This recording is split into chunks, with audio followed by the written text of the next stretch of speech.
30년 전 저는 마을에서 아무도 데려가려 하지 않던 눈먼 처녀와 결혼했습니다. 그런데 신혼 첫날 밤 아내가 제 귀에 대고 이렇게 속삭이는 겁니다. 사실 저 눈 보여요. 그 뒤에 일어난 일은 제 인생을 송두리째 바꿔놓았습니다. 시청자 여러분, 안녕하세요. 가족 이야기에 오신 것을 환영합니다. 이 이야기는 1995년 충청도의 한 시골 마을을 배경으로 32살의 건설, 현장, 소장, 박민준이라는 한 남자의 이야기입니다. 그는 어린 시절 사고로 생긴 얼굴에 길게 난 흉터를 갖고 있었습니다. 그 흉터 때문에 늘 주눅 들어있던 그는 아내를 찾는데 많은 어려움을 겪었습니다. 연로하신 어머니의 성화에 못 이겨 그는 결국 눈을 낮춰 중매쟁이의 도움을 받기로 합니다. 그렇게 눈먼 처녀와 결혼하기로 했을 때 운명이라 생각했습니다. 하지만 신혼 첫날 밤 끔찍한 비밀이 밝혀집니다. 그녀는 눈이 멀지 않았다는 것, 그녀는 왜 눈먼 척을 해야만 했을까요? 그리고 결혼이라는 문 뒤에서 두 사람을 기다리고 있는 것은 과연 무엇이었을까요? 이 이야기는 여러분의 눈을 뗄 수 없게 만들 것입니다. 제 이름은 박민준입니다. 1995년 제 나이 막 32이었죠. 제가 살던 이 시골 마을에서 제 나이는 노총각, 그것도 노총각 축에 들었습니다. 제 또래 친구들은 벌써 아들, 딸 낳고 큰애는 마당을 뛰어다니고 작은애는 포대기에 쌓여 있을 때 저는 여전히 낡은 기와집에서 늙은 어머니와 단둘이 외롭게 살고 있었습니다. 사람들은 저를 보며 어떤 이는 안쓰러워했고 어떤 이는 뒤에서 수근거렸습니다. 눈이 높아서 그렇다. 성격이 까다로워서 그렇다. 그러니 어떤 여자도 거들떠보지 않는 거라고요. 하지만 저와 제 어머니만이 진짜 속사정이 무엇인지 알고 있었습니다. 바로 제 왼쪽 뺨에 길게 난 흉터 때문이었죠. 그 흉터는 어릴 적 사고의 흔적이었습니다. 감나무에 올라갔다가 발을 헛디뎌 떨어졌는데 하필 얼굴이 깨진 항아리 조각 위로 떨어진 겁니다. 그 상처는 관자놀이 근처에서 입꼬리까지 길게 이어져 마치 진해 한 마리가 늘 얼굴에 붙어 있는 듯한 흉측한 모습이었습니다. 어릴 때는 멋모르고 지냈지만 나이가 들수록 그 흉터가 보이지 않지만 너무나도 거대한 벽이라는 것을 깨닫게 되었습니다. 마을 처녀들은 저를 보면 슬금슬금 피했고 어떤 처녀는 무섭다며 아예 얼굴을 돌려버렸습니다. 그들이 아기가 있어서 그런 게 아니란 걸 압니다. 하지만 제 겉모습이 첫인상부터 호감을 주기 어려운 것은 사실이었으니까요. 저는 건설 현장 소장으로 일했습니다. 이 일은 잘생긴 외모보다는 튼튼한 체력과 정확한 계산, 그리고 인부들을 휘어잡는 카리스마가 필요했죠. 하늘이 도우셨는지 저는 이 일에서 제법 인정을 받았습니다. 읍내 크고 작은 공사는 거의 제 손을 거쳐갔습니다. 현장 인부들도 저를 따랐습니다. 제가 인건비를 떼먹거나 자재를 빼돌리는 일 없이 정직하게 일했기 때문이죠. 제가 버는 돈도 적지 않았습니다. 늙은 어머니와 둘이서 풍족하게 살고 낡은 집을 번듯하게 고치기에도 충분했습니다. 하지만 돈으로 높은 담장과 넓은 집은 지을 수 있어도 진정한 의미의 따뜻한 가정은 지을 수 없었습니다. 매일 일을 마치고 텅 빈 집에 돌아와 어머니와 단둘이 앉아 있으면 마음 한구석이 말할 수 없이 무거워졌습니다. 어느덧 60을 훌쩍 넘기신 어머니는 허리가 굽고 머리는 하얗게 새어버렸습니다. 어머니의 가장 큰 걱정은 당신의 건강이 아니라 바로 제 결혼 문제였습니다. 밥상머리에서 늘 한숨을 쉬셨고 저를 안쓰럽게 쳐다보다가 이내 고개를 돌리셨습니다.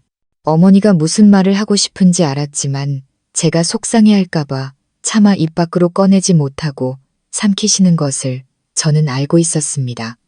가끔 혼잣말로 중얼거리셨죠. 그때 내가 좀 더 조심했더라면 우리 민준이가 저렇게 고생하지는 않았을 텐데 다 내 탓이야, 내 탓. 그럴 때마다 저는 애써 웃으며 어머니께 반찬을 집어드리며 말했습니다. 어머니, 무슨 그런 말씀을 하세요. 아들, 이렇게 건강하고 돈도 잘 버는데 뭐가 힘들다고 그러세요. 하지만 제 마음속으로는 어머니가 얼마나 죄책감을 느끼시는지, 그리고 저 또한 제 자신을 얼마나 원망하고 있는지 알고 있었습니다. 흉터에 대한 자격지심은 제 마음속 깊이 파고들었습니다. 누가 중매를 서준다고 해도 저는 번번이 거절했습니다. 여자들의 그 눈빛을 마주할 자신이 없었습니다. 안쓰러워하는 눈빛, 동정하는 눈빛이 싫었습니다. 몇 번 선을 본 적도 있었지만 결과는 늘 같았습니다. 그들은 조용히 거절하거나 제 얼굴을 가진 남자와는 살 수 없다고 단호하게 말했습니다. 한 남자의 자존심이 몇 번이고 짓밟히자 저는 점점 더 제 마음의 문을 닫아버렸습니다. 차라리 이대로 늙은 어머니를 모시고 혼자 사는 게 헛된 행복을 줬다가 상처만 더 받는 것보다 낫다고 생각했습니다. 하지만 제 바람이 세월의 흐름을 이길 수는 없었습니다. 어머니는 날이 갈수록 약해지셨습니다. 밤마다 이어지는 마른 기침 소리는 제 심장을 칼로 베는 듯 했습니다. 저는 어머니가 저뿐만 아니라 손주를 한번 안아보고 싶어 하신다는 것을 알고 있었습니다. 늙어가는 삶에 작은 기쁨이라도 더해드리고 싶었습니다. 이웃집에서 아이들이 까르르 웃으며 노는 소리가 들릴 때마다 그쪽을 바라보는 어머니의 간절한 눈빛에 제 마음은 편치 않았습니다. 저는 효자였습니다. 어머니를 위해서라면 무엇이든 할 수 있었습니다. 하지만 어머니의 그 소박한 소원만큼은 하늘의 별 따기처럼 어렵게만 느껴졌습니다. 밤에 차가운 방에 홀로 누워 뒤척이며 생각했습니다. 정말 이대로 평생 살아야 하나? 어머니의 마지막 소원도 못 들어드리고 이대로 보내드려야 하나? 그런 질문들이 제 가슴을 후벼 파며 제 자신이 너무나 한심하고 무능력하게 느껴졌습니다. 1995년 늦은 봄의 어느 날 오후였습니다. 날씨는 아직 쌀쌀했죠. 저는 이웃 동네 현장을 둘러보고 돌아오는 길이었습니다. 온몸엔 희뿌연 시멘트 가루가 묻어 있었죠. 마당에 오토바이를 세우자 어머니가 마당의 큰 감나무 아래 평상에 앉아 계신 것이 보였습니다. 늙고 주름진 눈으로 먼 곳을 바라보시는 모습이 무척이나 근심스러워 보였습니다. 작은 찻상 위에는 김이 모락모락 나는 주전자가 놓여 있었습니다. 제가 온 것을 보시고 어머니는 화들짝 놀라 돌아보셨지만 그 미소는 어색하고 지쳐 보였습니다. 왔냐? 어서 들어가서 손발 씻고 나와서 차나 한잔하렴. 어머니의 목소리는 잠겨 있었습니다. 저는 네 하고 대답하고는 집으로 들어가 연장을 내려놓고 대충 얼굴과 손발을 씻었습니다. 제가 다시 나왔을 때 어머니는 이미 따뜻한 보리차를 한 잔 따라 놓고 저에게 건네주셨습니다. 저는 찻잔을 받아 들었습니다. 따뜻한 온기가 손바닥으로 퍼지며 쌀쌀한 오후의 냉기를 조금이나마 가시게 해주었습니다. 우리 모자는 한동안 그렇게 말없이 앉아 있었습니다. 어머니께서 뭔가 중요한 할 말이 있으시다는 것을 오랫동안 망설여온 이야기라는 것을 직감할 수 있었습니다. 요즘 일은 괜찮으냐? 어머니가 먼저 침묵을 깨셨습니다. 네, 그럼요, 어머니. 마을 입구에 사는 김영감님. 100집을 새로 짓기로 했어요. 아마 몇 달은 좋게 걸릴 거예요. 저는 애써 밝은 척 대답했습니다. 어머니는 고개를 끄덕이셨지만 시선은 제 얼굴에서 떠나지 않았습니다. 제 흉터를 뚫어지게 바라보셨습니다. 그 눈빛에는 안타까움과 고통이 뒤섞여 있었습니다. 어머니는 길고 긴 한숨을 내쉬었습니다. 그 한숨에는 어머니로서의 모든 슬픔이 담겨 있었습니다. 민준아, 어머니가 저를 부르셨습니다. 목소리가 한결 진지해졌습니다. 우리 눈을 조금만 낮춰보면 어떨까? 저는 순간 멈칫했습니다. 찻잔을 든 손이 미세하게 떨렸습니다. 어머니가 무슨 말씀을 하시는지 알 수 있었습니다. 눈을 낮춘다. 그 두 단어가 어찌나 쓰라리게 들리던지요. 제가 온전치 못한 선택을 받아들여야 할 만큼 비참한 처지란 말인가. 어머니, 무슨 말씀이세요? 저 지금도 잘 살고 있잖아요. 저는 애써 화제를 돌리려 했습니다. 뭐가 잘 살아, 잘 살기는. 어머니의 목소리가 조금 높아졌습니다. 드문 일이었습니다. 내 꼴을 좀 봐라. 나이가 32이야. 내 친구 놈들은 다 애 업고 다니고 집안이 북적북적한데 넌 이게 뭐냐. 맨날 그림자처럼 혼자 다니고 애미는 늙었다. 너랑 평생 같이 살아줄 수 없어. 나중에 내가 눈 감으면 누가 내 밥 해주고 누가 내 빨래 해줄 거냐? 어머니의 눈가에 눈물이 맺히기 시작했습니다. 제 가슴이 철렁 내려앉았습니다. 저는 어머니가 우는 것이 세상에서 가장 무서웠습니다. 어머니의 눈물 한 방울, 한 방울이 제 심장을 찌르는 바늘 같았습니다. 죄송해요, 어머니. 제가 잘못했어요. 저는 고개를 숙이고 작은 목소리로 말했습니다. 어머니는 손을 들어 눈물을 급히 닦아내셨습니다. 제 거친 손을 잡으시며 한결 부드러워진 목소리로 말씀하셨습니다. 내가 널 탓하는 게 아니다. 그냥 네가 안쓰러워서 그렇지. 내 얼굴 흉터 때문에 네가 얼마나 속 썩는지 안다. 하지만 얘야, 사람은 정으로 사는 거지 겉모습만 보고 사는 게 아니란다. 우리 조금은 부족한 부분이 있는 처녀를 찾아보는 건 어떠냐. 어쩌면 서로의 아픔을 더 잘 이해하고 더 쉽게 마음을 열 수 있을지도 모르잖니. 어머니의 말씀은 제 자존심에 찬물을 끼얹는 것 같았지만 동시에 캄캄한 어둠 속에서 비치는 한 줄기 빛 같기도 했습니다. 조금은 부족한 부분이 있는 처녀. 어머니는 혼기를 놓친 여자, 사정이 딱한 여자, 혹은 몸에 장애가 있는 여자를 말씀하고 계셨습니다. 저는 단 한 번도 그런 생각을 해본 적이 없었습니다. 마음속으로는 늘 평범하고 건강한 아내를 꿈꿨습니다. 하지만 냉혹한 현실은 그런 꿈이 제게는 너무나 사치스러운 것이라고 말해주고 있었습니다. 저는 침묵했습니다. 머릿속은 복잡한 생각들로 뒤엉켰습니다. 한편으로는 모욕감을 느꼈지만 다른 한편으로는 어머니의 말씀이 틀리지 않다는 생각도 들었습니다. 어쩌면 불완전한 사람만이 나의 불완전함을 이해하고 받아줄 수 있을지도 모른다. 제가 고민하는 것을 보시고 어머니는 희망에 찬 목소리로 말을 이었습니다. 한번 잘 생각해 보거라. 아랫마을 김 여사가 중매를 그렇게 잘 선다더라. 내가 한번 찾아가서 부탁해 볼까? 내 인연이 거기에 있을지 누가 알겠니? 어미는 눈 감기 전에 네가 가정을 꾸리고 내 손에 손주 한번 안아보는 게 소원이란다. 어미가 이 걱정거리까지 저승에 가지고 가게 하지는 말아다오. 어머니의 마지막 말씀은 제 가슴에 밝힌 목과 같았습니다. 그렇다. 더 이상 내 이기적인 생각만 할 수는 없다.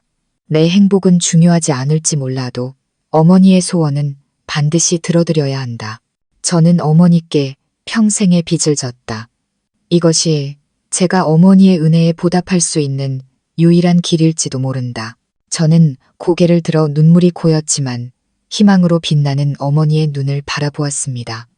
깊은 숨을 들이마시고 마음속에 씁쓸함을 억지로 삼켰습니다. 네, 어머니 뜻대로 하세요. 어머니께서 알아서 해주세요. 그 말을 뱉는 순간 가슴이 뻥 뚫리는 것처럼 가벼워졌지만 동시에 이상할 정도로 텅 빈 기분이 들었습니다. 저는 그 순간부터 제 인생이 전혀 다른 방향으로, 제가 한 번도 상상해보지 못했던 방향으로 흘러가리라는 것을 직감했습니다. 바로 다음 날 아침, 풀잎에 맺힌 아침, 이슬이 채 마르기도 전에 어머니는 분주하게 준비를 시작하셨습니다.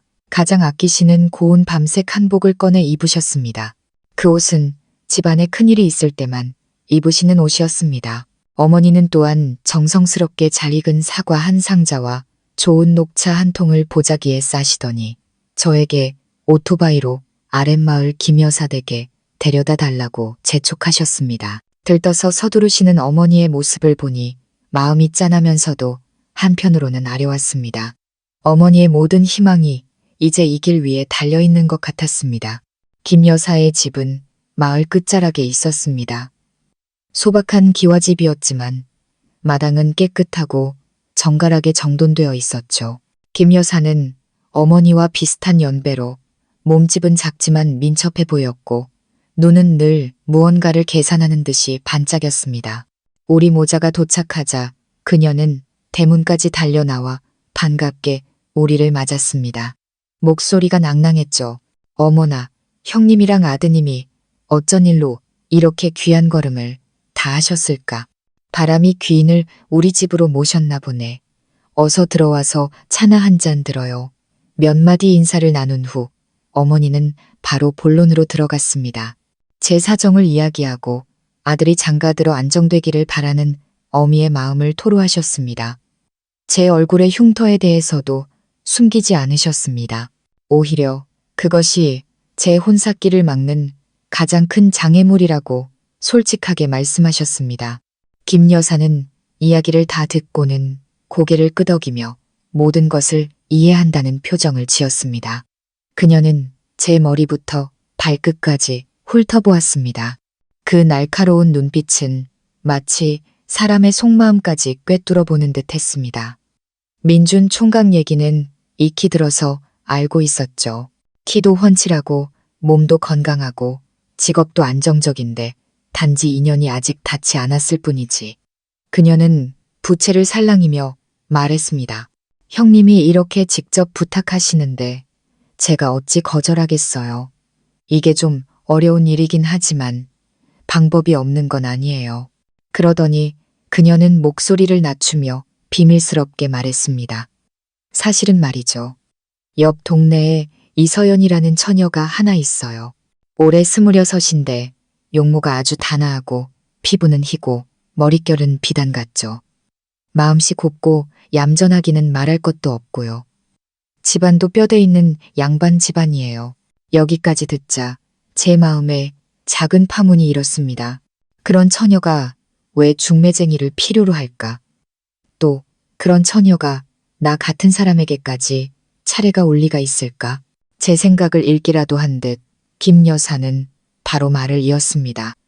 그런데 그 처녀에게 딱 한 가지 흠이 있어요.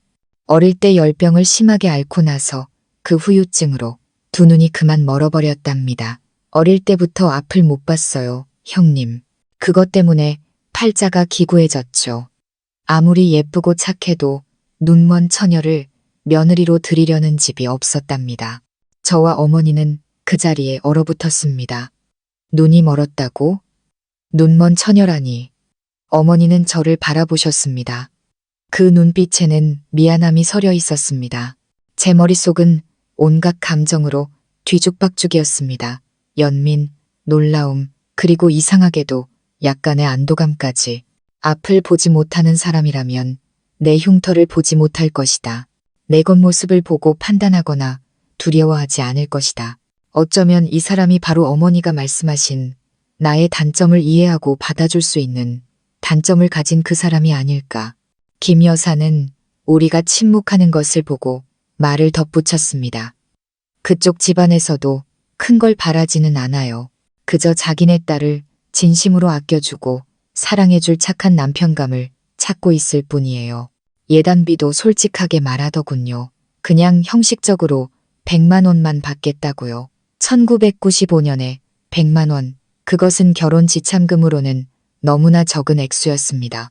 요즘 세상에 장가를 가려면 예단비만 해도 금 몇 돈은 줘야 하고 잔치 음식이며 술이며 이것저것 따지면 돈이 훨씬 더 들었습니다. 이 조건은 너무나 파격적이었습니다. 의심이 들 정도로 말이죠. 어머니는 한참을 고민하시더니 저를 돌아보며 조심스럽게 물으셨습니다. 민준아, 내 생각은 어떠냐?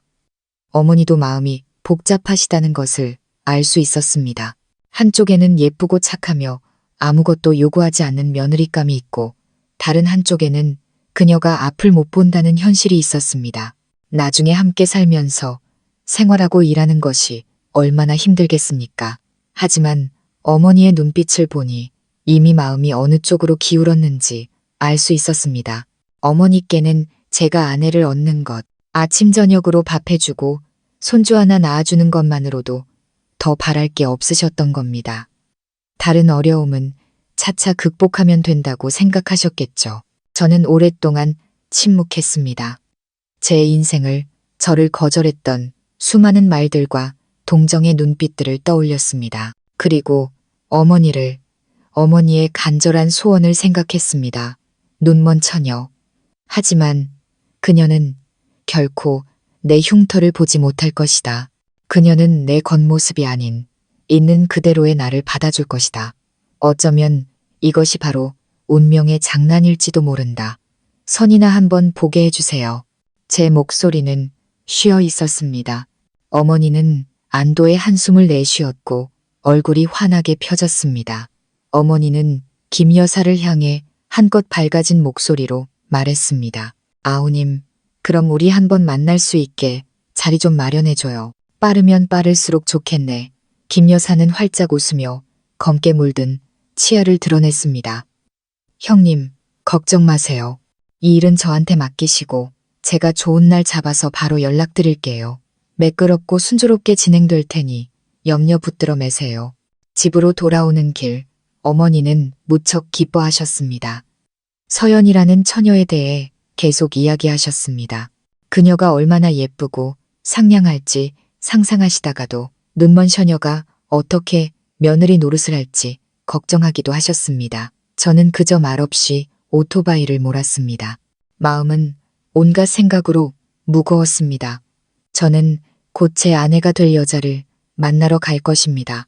제가 한 번도 본 적 없는 사람, 그리고 그녀 또한 영원히 제 얼굴을 볼 수 없는 사람. 이 결혼은 제 인생에서 가장 큰 도박이었고 저는 제가 가진 모든 것을 걸기로 결심했습니다. 정확히 사흘 후 김 여사가 우리 집에 찾아와 소식을 전했습니다. 일요일 오후에 만남을 주선했다는 것이었습니다. 어머니는 무척 기뻐하셨습니다. 지난번보다 훨씬 더 꼼꼼하게 모든 것을 준비하셨습니다. 저에게 가장 좋은 옷을 입고 머리를 단정하게 빗으라고 하셨고 당신은 첫 인사를 위한 과일과 과자 몇 가지를 준비하셨습니다. 그날 아침 내내 저는 안절부절 못했습니다. 설레기도 하고 걱정되기도 하고 또 약간의 호기심도 들었습니다. 그날 오후 김 여사는 우리 모자를 데리고 그 처녀의 집으로 향했습니다. 이서연 씨의 집은 안쪽 동네에 있었고 우리 집에서 약 1km 정도 떨어져 있었습니다. 소박한 단층집이었고 집 주위에는 무궁화 울타리가 둘러져 있었습니다. 우리가 도착했을 때 그녀의 부모님이 이미 대문 앞에서 기다리고 계셨습니다. 아버지는 고생한 티가 역력한 마른 체형의 남자였고 어머니는 인상이 후덕하고 온화해 보였습니다.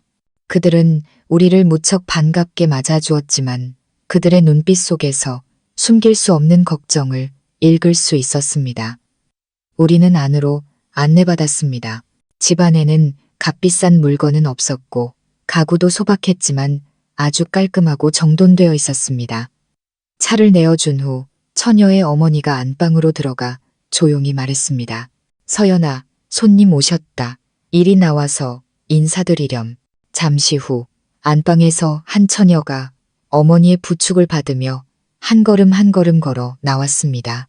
그녀가 나타나는 순간 저는 정말로 눈을 뗄 수가 없었습니다. 서연 씨는 김 여사가 묘사했던 것보다 그리고 제 상상보다 훨씬 더 아름다웠습니다. 갸름한 계란형 얼굴에 피부는 희고 고왔습니다. 길고 검은 머리는 단정하게 따 한쪽 어깨로 넘겨져 있었습니다. 그녀는 소박한 꽃무늬 블라우스를 입고 있었지만 그 모습에서 이상하리만치 청초하고 맑은 분위기가 풍겨 나왔습니다. 단 하나 눈동자만이 보통 사람과 달랐습니다. 그녀의 눈은 무척 아름답고 크고 검었지만 초점이 없었습니다. 그저 앞을 향해 멀고 아득한 곳을 응시하고 있었습니다. 안녕하세요, 두 분. 오빠, 안녕하세요. 서연 씨가 입을 열었습니다. 목소리가 새소리처럼 맑았습니다. 그녀는 고개를 숙여 인사했지만 보이지 않기 때문에 방향이 약간 어긋났습니다. 어머니는 황급히 일어나 그녀에게 다가가 손을 잡으며 다정하게 말씀하셨습니다. 아가, 정말 예쁘구나. 이리 와서 아줌마 옆에 앉으렴. 그녀의 어머니가 그녀를 부축해 제 어머니 옆 의자에 앉혔습니다. 대화가 오가는 내내 서연 씨는 조용히 앉아 두 손을 무릎 위에 놓고 고개를 살짝 숙이고 있었습니다. 무척 수줍어하고 말이 없었습니다. 대부분 4명의 어른들이 대화를 이끌었습니다. 그녀의 부모님은 집안 사정과 그녀의 병에 대해 이야기했습니다. 그녀가 어릴 때부터 아주 착하고 순했지만 운이 없었다고요. 그들은 또한 시각장애인 딸을 둔 어려움을 숨기지 않았고 남은 평생 동안 그녀를 감싸주고 보호해줄 정말 좋은 남자를 찾고 싶다는 바람을 내비쳤습니다. 어머니는 계속해서 서연 씨를 칭찬하시고는 제 이야기를 하셨습니다. 제가 착하고 성실하며 얼굴에 약간의 흠이 있지만 정이 많은 사람이라고요. 마치 그들을 설득하려는 듯, 그리고 동시에 당신 자신을 안심시키려는 듯 말씀하셨습니다. 대화 내내 저는 거의 아무 말도 하지 않고 조용히 서연 씨를 관찰했습니다. 저는 그녀가 보지 못함에도 불구하고 귀가 무척 밝다는 것을 알아차렸습니다. 누군가 말할 때마다 그녀는 그쪽으로 고개를 살짝 기울여 듣곤 했습니다. 가끔 어머니의 칭찬을 들으면 두 뺨이 붉게 물들었는데 그 모습이 무척 사랑스러웠습니다. 저는 속으로 생각했습니다. 이렇게 아름답고 착해 보이는 처녀가 만약 눈이 보였다면 과연 내 차례가 왔을까? 절대로 아니었을 것이다. 그렇게 생각하니 마음속에서 이상한 균형감이 느껴졌습니다. 나는 얼굴에 흉터가 있고 그녀는 보이지 않는 눈을 가졌다. 우리는 둘 다 불완전한 사람들이다. 어쩌면 그렇기 때문에 우리가 서로에게 다가갈 수 있는 것일지도 모른다. 대화가 끝날 무렵 그녀의 어머니가 물었습니다. 서연아, 민준 총각에게 묻고 싶은 말 없니? 서연 씨는 화들짝 놀라며 약간 당황한 듯 보였습니다. 그녀는 잠시 침묵하더니 고개를 살짝 저으며 작은 목소리로 말했습니다. 네, 없어요. 만남은 다소 어색한 분위기 속에서 끝났지만 순조로웠다고 할 수 있었습니다. 그녀의 부모님은 저를 마음에 들어 하시는 것 같았습니다. 그들은 우리를 대문까지 배웅하며 김 여사에게 연신 고마워했고 조만간 답을 주겠다고 약속했습니다. 돌아오는 길에 김 여사는 우리 두 사람이 잘 어울린다고 칭찬을 아끼지 않았습니다.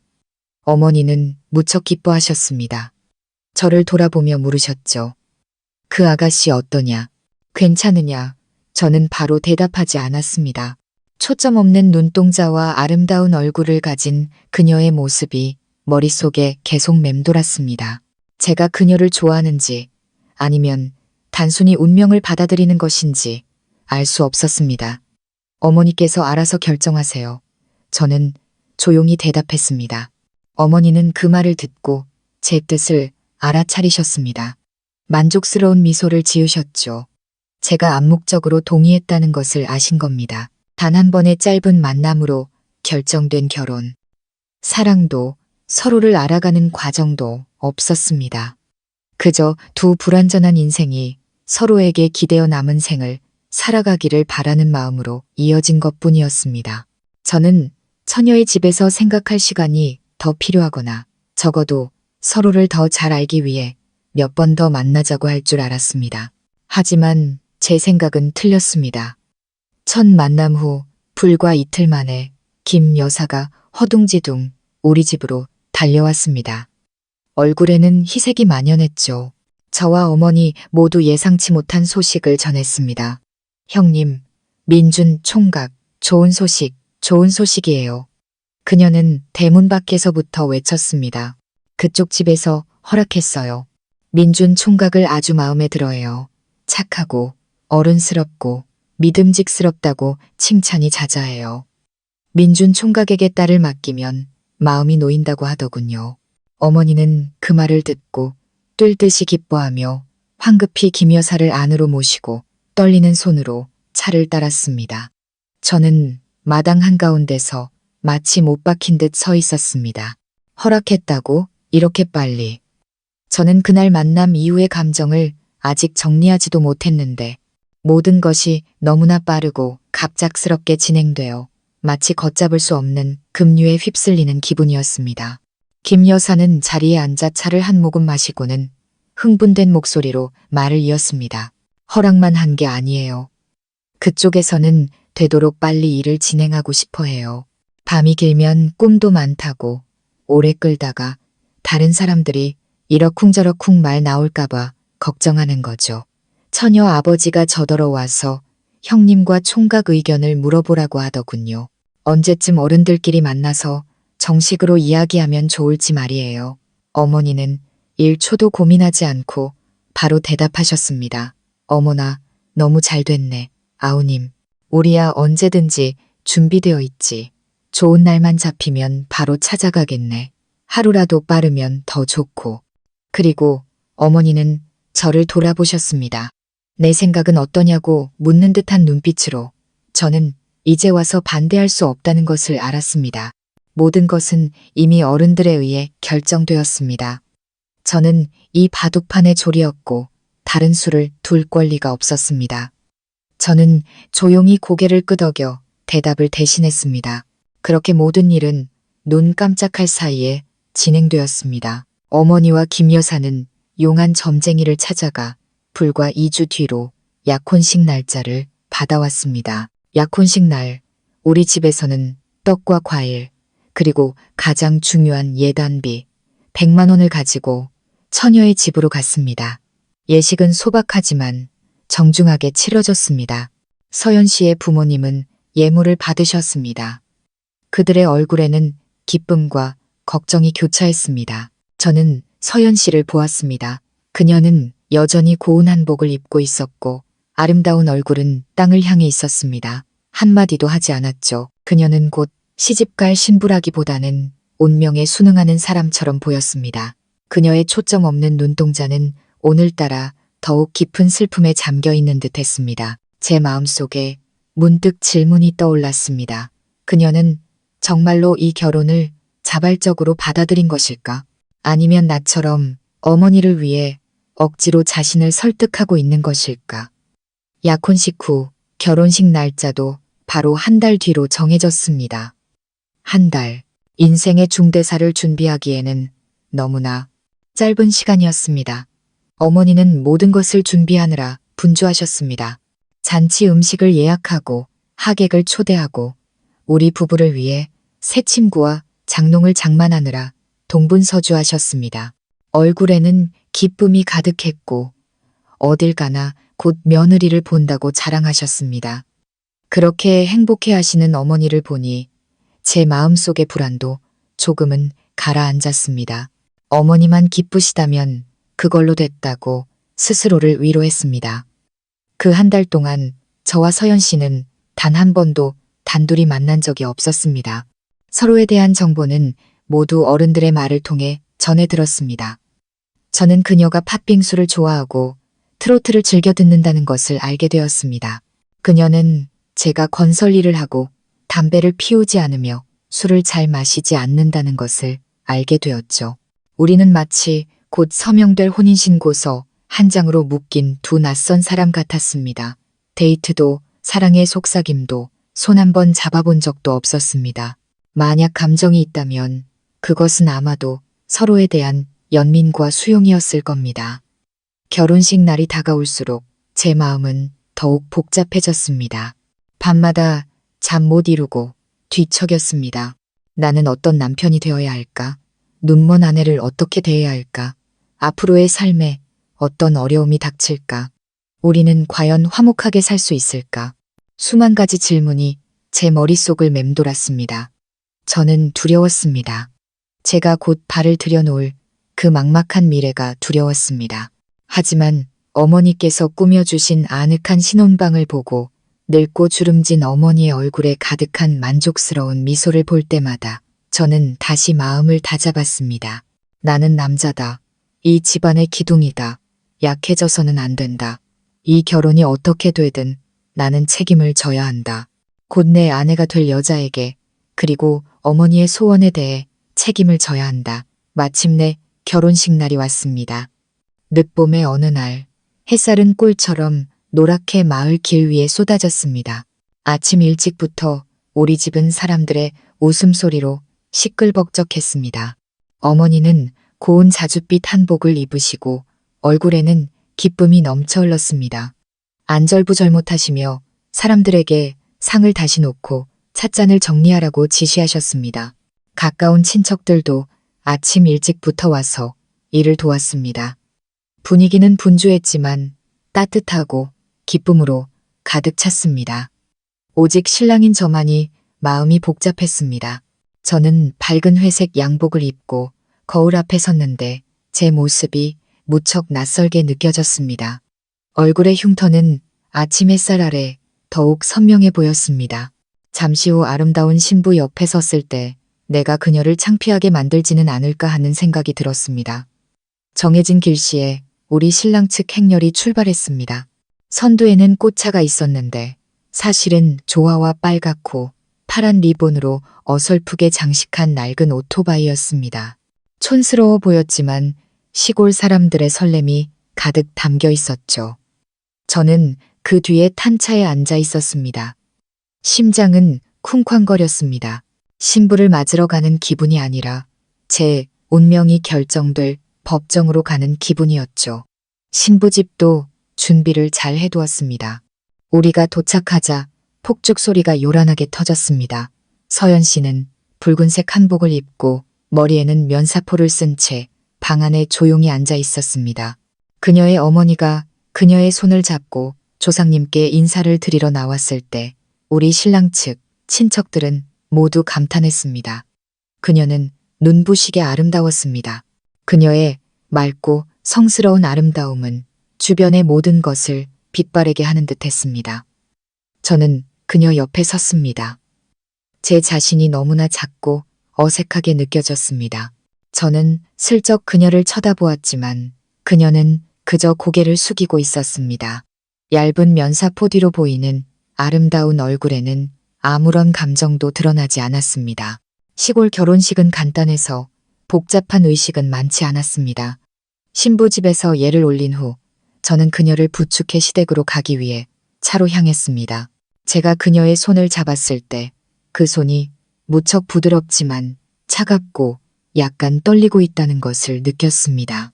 아마 그녀도 저처럼 긴장하고 두려워하고 있을 겁니다. 저는 그녀를 한 걸음 한 걸음 부축해 조심스럽게 차에 태웠습니다. 시댁으로 돌아오는 내내 우리는 한마디도 하지 않았습니다. 결혼식은 시끌벅적하고 즐거운 분위기 속에서 진행되었습니다. 양가 친척들과 이웃들이 많이 와서 축하해 주었습니다. 어머니가 가장 기뻐하셨습니다. 어머니는 잔치상을 돌아다니며 사람들과 악수하고 입가에 웃음이 떠나지 않았습니다. 모두들 어머니가 복이 많아 예쁘고 착한 며느리를 얻었다고 칭찬했습니다. 그들은 저와 서연 씨를 번갈아 보며 잘 어울린다고 감탄했습니다. 어떤 사람은 제가 얼굴에 흉터는 있지만 복이 많아서 꽃처럼 예쁜 아내를 얻었다고 말했습니다. 저는 그저 쓴웃음을 지을 뿐이었습니다. 이 복을 얻기 위해 저와 그녀 모두가 서로의 결점을 받아들여야 했다는 것을 그들은 몰랐습니다. 저와 서연 씨는 상을 하나하나 돌며 하객들에게 감사 인사를 하고 술을 따랐습니다. 그녀가 앞을 보지 못하기 때문에 저는 항상 그녀 곁에 바싹 붙어 한 손으로는 그녀의 허리를 감싸고 다른 한 손으로는 술잔을 들었습니다. 한 걸음 한 걸음, 한마디 한마디가 모두 조율되어야 했습니다. 다른 사람들이 보기에는 아마도 무척 다정한 모습이었을 겁니다. 눈먼 아내를 극진히 보살피는 남편의 모습으로요. 하지만 이 가까움이 그저 어색한 연극일 뿐이라는 것을 저만이 알고 있었습니다. 우리 사이에는 여전히 보이지 않는 거리가 있었습니다. 잔치가 끝나고 손님들이 하나둘씩 돌아갔습니다.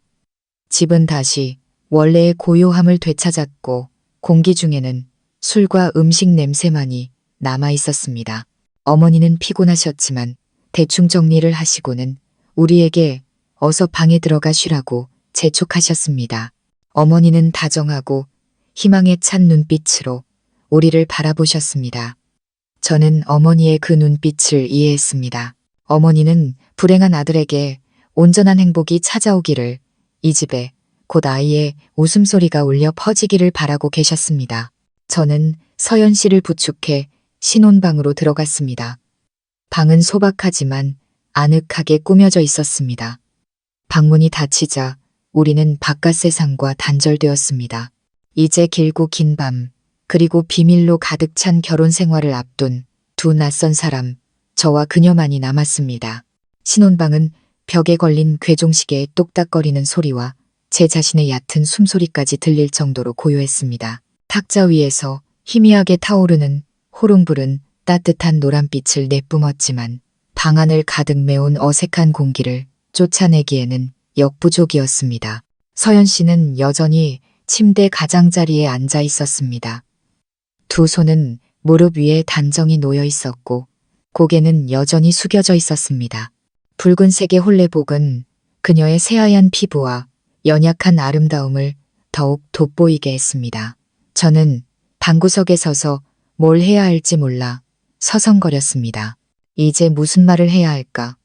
이 사람은 내 아내, 남은 평생을 함께할 사람인데 저는 그녀가 마치 처음 보는 사람처럼 낯설게 느껴졌습니다. 저는 물을 한 잔 따라 침대 곁으로 가서 그녀에게 건넸습니다. 피곤할 텐데 물이라도 좀 마셔요. 서연 씨는 제가 가까이 온 것을 눈치채지 못했는지 살짝 놀랐습니다.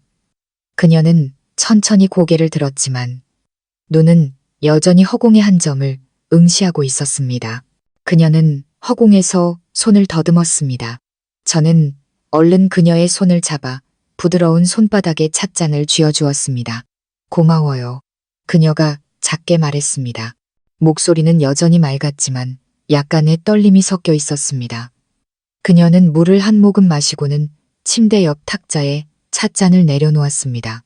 우리는 다시 침묵에 빠졌습니다. 이 침묵은 어색한 말보다 더 견디기 힘들었습니다. 무슨 말이라도 해서 이 분위기를 깨야 한다고 생각했습니다. 그녀의 가족에 대해 묻거나 미래에 대해 이야기하거나 하지만 모든 말이 목구멍에서 맴돌 뿐 나오지 않았습니다. 저는 제 자신이 너무나 서툴게 느껴졌습니다. 저는 침대 맞은편 의자에 앉았습니다. 그녀와 약간의 거리를 둔 채 저는 그렇게 앉아 호롱불 아래의 그녀를 조용히 바라보았습니다. 그녀는 정말 아름다웠습니다. 사람의 마음을 설레게 하는 아름다움. 하지만 그 아름다움 뒤에는 깊은 슬픔이 숨겨져 있는 듯 했습니다. 그녀의 눈빛, 앉아있는 자세, 그리고 침묵 속에서 그것을 느낄 수 있었습니다. 갑자기 서연 씨가 입을 열어 질식할 듯한 정적을 깼습니다. 민준 씨. 그녀의 목소리에 저는 깜짝 놀랐습니다. 네, 저 여기 있어요. 중요하게 드릴 말씀이 있어요. 그녀의 목소리는 이상할 정도로 진지했습니다. 저는 약간 놀랐습니다. 신혼 첫날 밤에 해야 할 만큼 중요한 이야기가 대체 뭘까? 제 마음속에 불길한 예감이 스쳐 지나갔습니다. 말해요. 듣고 있으니까. 서연 씨는 마치 용기를 내는 듯 깊은 숨을 들이마셨습니다. 그녀는 바로 말하지 않고 제 눈을 의심하게 만드는 행동을 했습니다. 그녀는 천천히 일어섰습니다. 조금도 더듬거리지 않고 확고한 걸음걸이로 호롱불이 있는 탁자 쪽으로 똑바로 걸어갔습니다. 그녀의 가느다란 손이 심지를 살짝 돌리자 불꽃이 확 타오르며 방 안 구석구석과 놀라서 굳어버린 제 얼굴을 환하게 비추었습니다. 그리고 그녀는 몸을 돌려 저와 마주 섰습니다. 그리고 가장 놀라운 일이 일어났습니다. 제가 늘 초점 없고 공허하다고 생각했던 그녀의 눈이 지금 저를 똑바로 바라보고 있었습니다. 선명하고 뚜렷하며 깊이가 있는 눈빛이었습니다. 그 눈동자 속에는 제 자신의 모습이 비치고 있었습니다. 놀라서 입을 벌리고 있는 한 남자의 모습이 저는 말을 잇지 못하고 더듬거렸습니다. 서연 씨는 저를 보며 입술을 살짝 움직였습니다. 그리고 그녀는 한마디를 내뱉었습니다. 짧지만 모든 것을 뒤엎어버릴 만큼 강력한 한마디를 죄송해요. 눈 보여요. 머릿속이 핑 도는 것 같았습니다. 눈이 보인다고? 그녀가 눈이 보인다고 말했다. 그럴 리가 없다. 온 동네 사람들, 그녀의 가족, 중매쟁이, 그리고 나 자신까지 모두 그녀가 선천적인 시각장애인이라고 믿고 있었다. 이건 장난인가? 신혼 첫날 밤에 치기에는 너무나 잔인한 장난. 무슨 소리예요? 그런 농담하지 말아요. 저는 애써 쓴 웃음을 지으며 이것이 단지 오해이기를 바랐습니다. 하지만 서연 씨는 웃지 않았습니다. 그녀의 표정은 매우 진지했고 심지어 고통스러워 보이기까지 했습니다. 그녀는 제 쪽으로 한 걸음 더 다가왔습니다. 맑은 눈으로 제 얼굴의 흉터를 똑바로 바라보았습니다. 농담 아니에요. 정말이에요. 저는 모든 걸 똑똑히 볼 수 있어요. 민준 씨도 보이고 민준 씨 얼굴의 흉터도 보여요. 그리고 지금 당신 눈에 비친 놀라움도 전부 보여요. 그녀가 뱉는 말 한마디 한마디가 마치 망치처럼 제 머리를 내리쳤습니다. 진실은 눈앞에 명백하게 드러났고 부정할 수 없었습니다. 저는 속았습니다. 우리 가족 모두가 철저하게 속은 겁니다. 분노와 실망, 배신감이 가슴 속에서 들끓었습니다. 저는 눈먼 아내를 받아들였고 앞으로의 모든 어려움을 감당할 각오를 했습니다. 그 모든 것은 그녀에 대한 연민과 그녀라면 나의 단점을 이해해 줄 것이라는 생각 때문이었습니다. 하지만 이 모든 것이 단지 연극이었다니. 왜 그랬어요? 저는 터져나오려는 분노를 억누르며 으르렁거렸습니다. 우리 가족을 속여서 대체 뭘 얻으려고 한 거예요? 따뜻하고 행복해야 할 신혼방은 이제 팽팽한 긴장감과 방금 드러난 끔찍한 비밀만이 가득했습니다. 저의 신혼 첫날 밤은 그렇게 시작되었습니다. 분노에 찬 제 질문에도 서연 씨는 동요하지 않았습니다. 그녀는 그저 고개를 숙이고 두 손을 꽉 마주 잡고 있었습니다. 힘을 너무 준 탓에 손가락이 하얗게 질려 있었습니다. 그녀의 침묵은 제 안의 분노를 더욱 거세게 타오르게 했습니다. 저는 마치 처음부터 끝까지 농락당한 바보가 된 기분이었습니다. 말해요. 왜 아무 말이 없어요? 내가 우스워요. 저는 한 걸음 더 다가섰습니다. 목소리는 이미 평정을 잃고 있었습니다. 제 태도에 서연 씨는 살짝 몸을 떨었습니다. 그녀는 고개를 들었습니다. 눈에는 이미 눈물이 그렁그렁했습니다. 죄송해요. 제가 잘못했어요. 민준 씨를 속인 거 알아요. 하지만 저도 정말 어쩔 수 없는 사정이 있었어요. 그녀가 울먹이며 말했습니다. 사정. 저는 씁쓸하게 코웃음을 쳤습니다. 다른 사람을 속여야만 하는 사정이 대체 뭔데요? 당신이 눈이 먼 줄 알고 나와 우리 어머니가 모든 걸 감수했다는 거 알아요? 우리는 평생 당신을 돌볼 각오까지 했어요. 그런데 이 모든 게 당신이 꾸민 연극이었다고요? 그런 게 아니에요. 서연 씨는 황급히 설명하며 눈물이 뺨을 타고 흘러내렸습니다. 제발 진정하고 제 이야기 좀 끝까지 들어주세요. 저는 팔짱을 끼고 벽에 기댔습니다. 여전히 의심스러운 눈초리로 그녀를 쳐다보았습니다. 자신의 행동을 정당화하기 위해 어떤 변명을 늘어놓을지 보고 싶었습니다. 좋아요. 설명할 기회를 주죠. 말해봐요. 서연 씨는 손을 들어 눈물을 급히 닦았습니다. 그녀는 깊은 숨을 들이마시고는 떨리는 목소리로 이야기를 시작했습니다. 제가 눈먼 척한 건 저희 부모님이 시키신 일이에요. 저희 집이 무척 가난해요. 부모님은 늘 편찮으시고요. 언니들은 다 멀리 시집가서 도움을 줄 형편이 못 돼요. 부모님은 제가 혼자 늙어 고생할까봐 제 결혼을 무척 서두르셨어요. 그녀는 제 반응을 살피려는 듯 잠시 말을 멈췄습니다. 저는 여전히 침묵했지만 마음속의 분노는 조금 누그러졌습니다. 모든 죄를 그녀 혼자에게 돌리는 것은 공평하지 않다는 생각이 들었습니다. 그녀는 말을 이었습니다. 하지만 제 혼삿길도 순탄치 않았어요.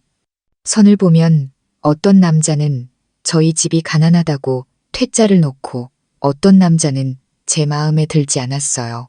그렇게 시간이 흘러갔죠. 부모님은 너무 조급해진 나머지 이런 꾀를 내신 거예요. 딸에게 흠이 좀 있으면 남자 쪽에서 많은 걸 요구하지 않을 거고 결혼도 더 쉬울 거라고요. 저더러 그냥 눈먼 척하고 있다가 중매쟁이를 통해 착하고 성실한 남편감을 찾으라고 하셨어요. 시집가서 나중에 적당한 핑계를 대고 눈이 나았다고 하면 된다고요. 이 말을 듣자 저는 끼어들지 않을 수 없었습니다. 그럼 당신 가족 전부 그리고 그 중매쟁이까지 다 한통속이 돼서 날 속인 거군요. 서연 씨는 조용히 고개를 끄덕였습니다. 눈물이 다시 흘러나왔습니다. 김 여사는 저희 어머니의 사촌 동생이에요. 제가 잘못했다는 거 알아요.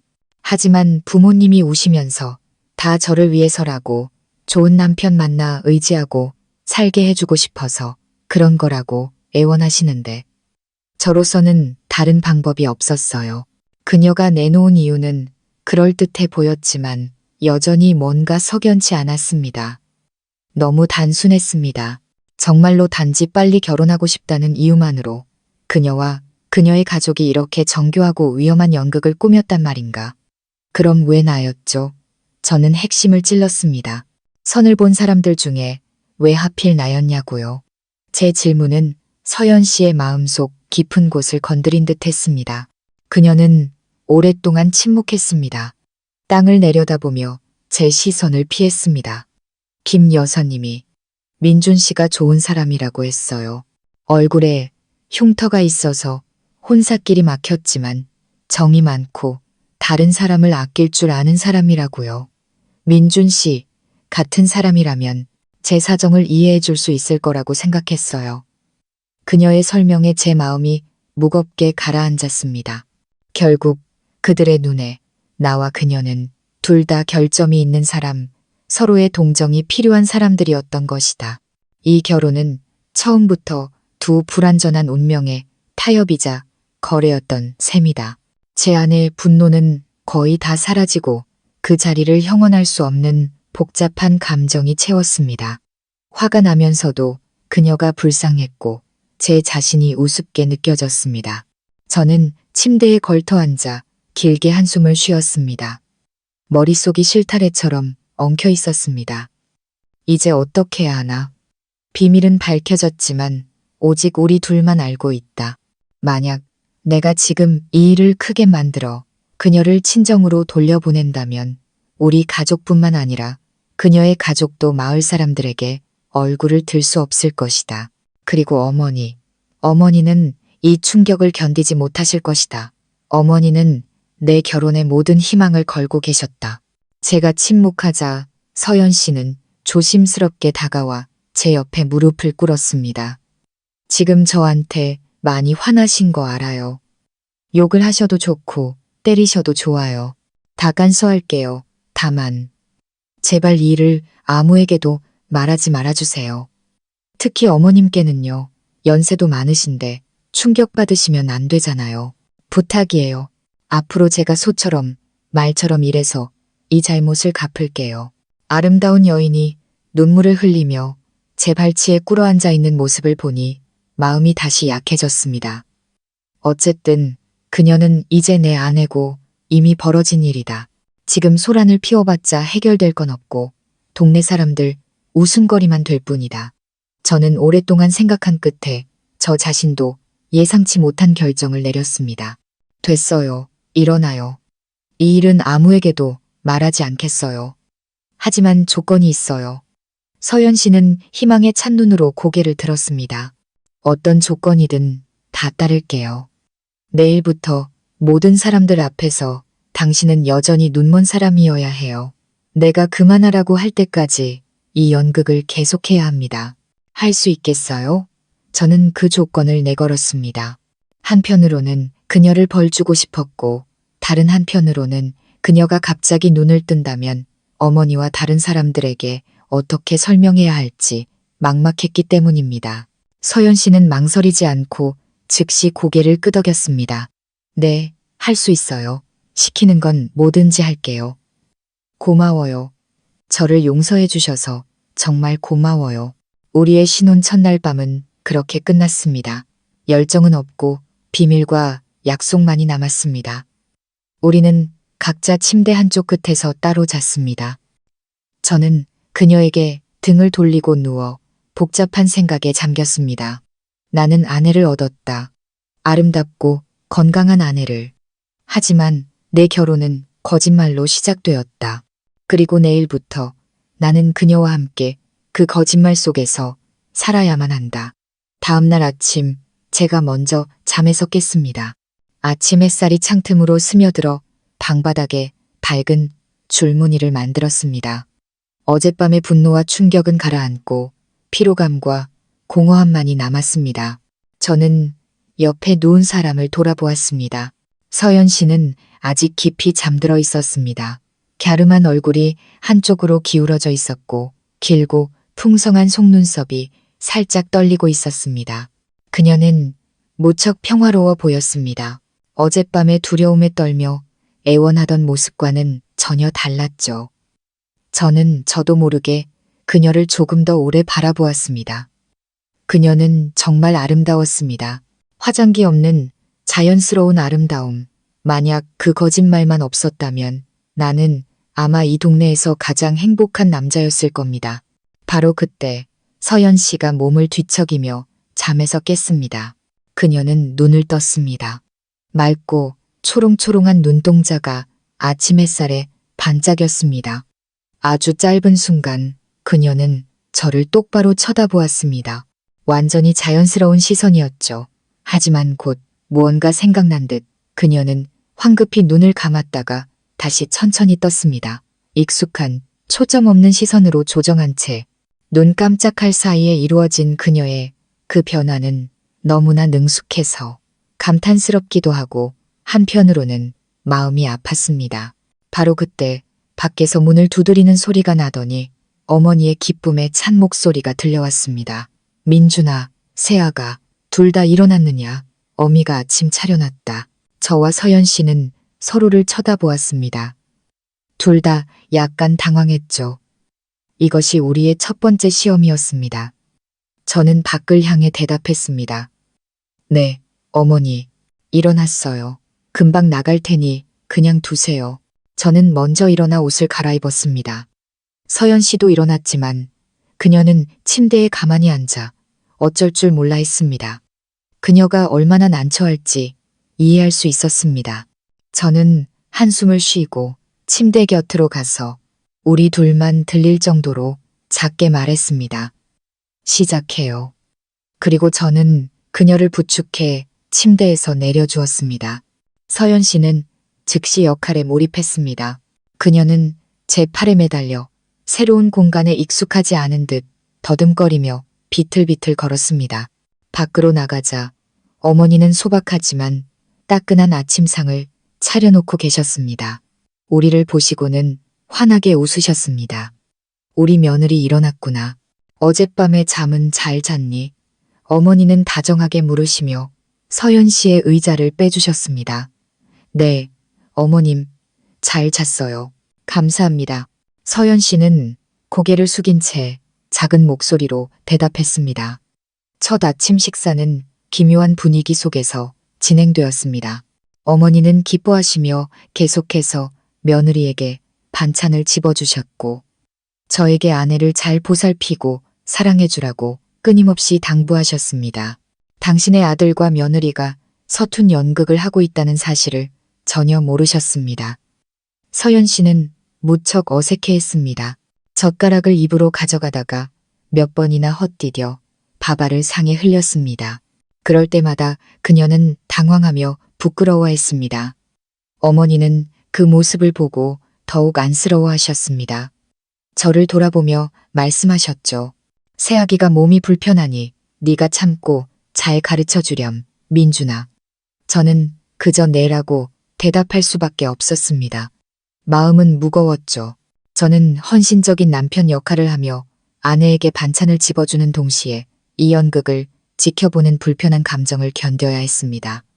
우리의 이중 생활은 그렇게 시작되었습니다.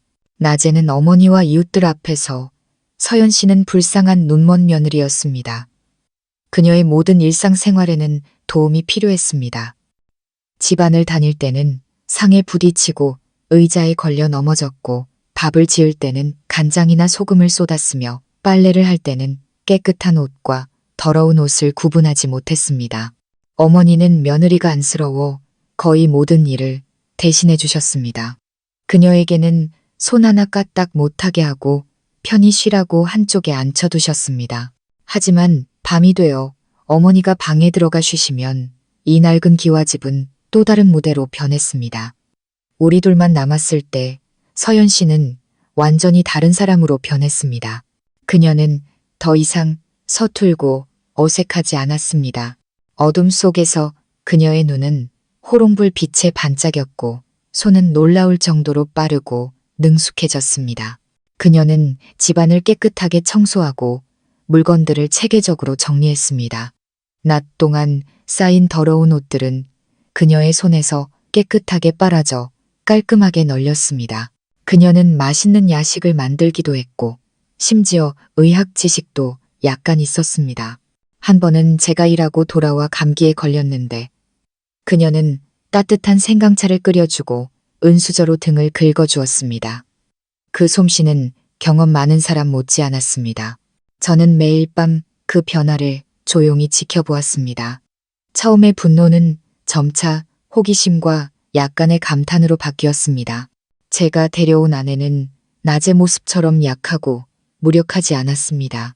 오히려 그녀는 무척 현명하고 똑똑했으며 자기 자신뿐만 아니라 다른 사람까지 잘 돌볼 수 있었습니다. 하지만 우리 사이에는 여전히 보이지 않는 벽이 있었습니다. 우리는 대화를 나눴지만 그저 필요한 의례적인 대화뿐이었습니다. 그녀는 제 일이 힘드냐고 물었고 저는 그녀에게 집 생활이 익숙해졌냐고 물었습니다. 우리는 여전히 한 침대에서 잤지만 각자 한쪽 끝에서 서로 닿지 않았습니다.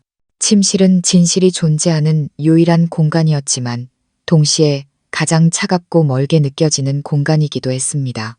이 기묘한 생활은 몇 주 동안 계속되었습니다. 우리는 점차 각자의 역할에 익숙해졌습니다. 어머니는 눈이 멀었지만 착하고 순종적인 며느리를 날이 갈수록 더 예뻐하셨습니다. 어딜 가나 제가 아내를 극진히 보살피는 좋은 남편이라고 자랑하셨습니다. 저는 그 말을 들을 때마다 부끄러웠지만 어쩔 수 없었습니다. 서연 씨에 대한 제 분노도 많이 누그러졌습니다. 대신 저는 그녀에게 더 많은 관심을 갖기 시작했습니다. 저는 그녀가 평온한 겉모습과 밤의 능숙함 뒤에 항상 어떤 불안과 두려움을 숨기고 있다는 것을 알아차렸습니다. 그녀는 길에서 나는 갑작스러운 소리, 개 짖는 소리나 오토바이 소리에도 깜짝깜짝 놀랐습니다. 그럴 때마다 얼굴이 창백해져서 한참 동안 귀를 기울이다가 겨우 안정을 되찾곤 했습니다. 특히 밤에 제가 그녀가 깊이 잠들었다고 생각했을 때 여러 번 잠에서 깨어 그녀가 창가에 앉아 있는 것을 보았습니다. 그녀는 불도 켜지 않고 조용히 그곳에 앉아 커튼을 살짝 걷고 칠흑같이 어두운 마당을 내다보곤 했습니다. 그때 그녀의 모습은 무척이나 외롭고 근심에 차 보였습니다. 그녀는 울지 않았지만 저는 그녀에게서 뿜어져 나오는 긴장감과 두려움을 느낄 수 있었습니다. 어느 날 밤 또다시 창가에 앉아 있는 그녀를 보고 저는 참을 수가 없었습니다. 저는 조용히 일어나 그녀 곁으로 가서 물었습니다. 또 잠이 안 와요? 무슨 일 있어요? 서연 씨는 깜짝 놀라 돌아보았습니다. 그녀의 눈에는 역력한 공포가 서려 있었습니다. 저인 것을 확인하고서야 그녀는 안도의 한숨을 내쉬었지만 여전히 황급히 커튼을 내렸습니다. 아니요, 아무것도 아니에요. 그냥 잠이 잘 안 와서요.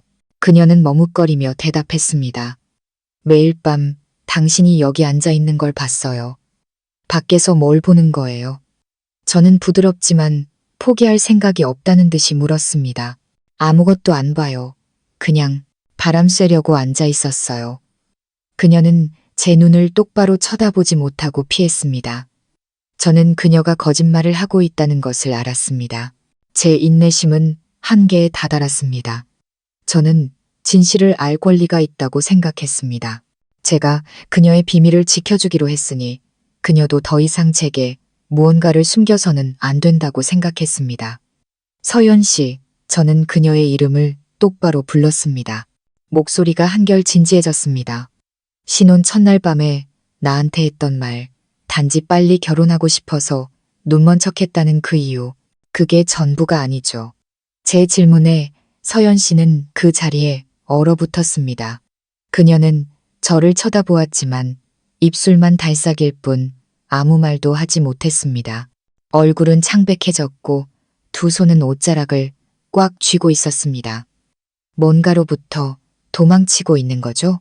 저는 그녀의 눈을 똑바로 쳐다보며 그 안에서 답을 찾으려 애썼습니다. 무엇이 두려운 거예요? 나한테 말해줘요. 어쨌든 우린 이제 부부잖아요.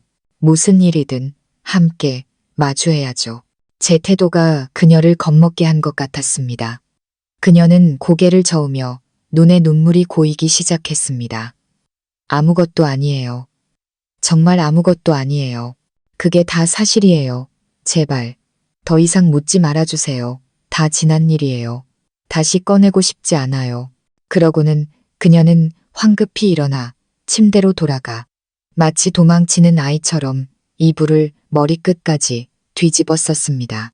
그녀의 태도는 제게 더 큰 비밀, 그녀를 괴롭히는 끔찍한 두려움이 있다는 것을 확신하게 했습니다.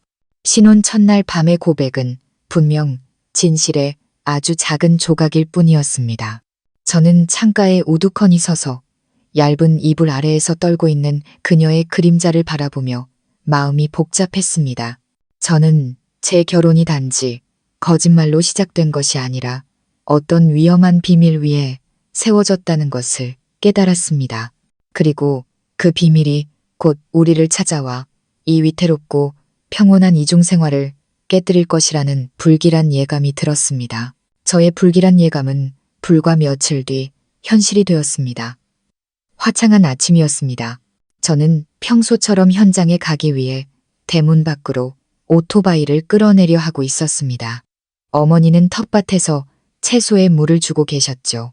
서연 씨는 눈먼 아내 역할을 하며 툇마루에 앉아 콩을 고르는 척하고 있었습니다. 무척이나 평화로운 풍경, 누가 봐도 부러워할 만한 따뜻한 가족의 모습이었습니다. 하지만 그 평온은 대문 밖에서 들려오는 날카로운 오토바이, 급정거 소리와 뒤이어 들려오는 요란한 발소리, 그리고 건들거리는 목소리에 의해 산산조각 났습니다. 집에 있냐? 이서연 어딨어? 썩 나오라고 해. 그 무례한 외침에 우리 셋은 모두 깜짝 놀랐습니다. 저는 오토바이 핸들을 잡은 채 멈춰섰습니다. 텃밭에 계시던 어머니도 고개를 들고 불쾌한 듯 미간을 찌푸리셨습니다. 하지만 가장 격렬하게 반응한 사람은 서연 씨였습니다. 그 목소리를 듣자마자 그녀의 얼굴에서 핏기가 싹 가셨습니다. 손에 들고 있던 콩 그릇이 바닥에 떨어져 요란한 소리를 냈고 콩알들이 사방으로 흩어졌습니다. 그녀의 온몸은 부들부들 떨렸고 눈은 극도의 공포에 질려 대문 쪽을 향해 있었습니다. 저는 즉시 그녀가 숨겨왔던 두려움이 찾아왔다는 것을 알았습니다. 대문 밖에서 3명의 남자가 마당으로 들이닥쳤습니다. 선두에 선 놈은 키가 크고 덩치가 좋았으며 피부는 검게 그을려 있었습니다. 얼굴은 험상궂었고 팔에는 험악해 보이는 용 문신이 새겨져 있었습니다. 그는 민소매 티셔츠를 입어 울퉁불퉁한 근육을 드러내고 있었습니다. 뒤따르는 두 놈도 딱 봐도 할 일 없는 건달처럼 보였습니다. 당신들 누구요? 남의 집에 와서 무슨 행패요?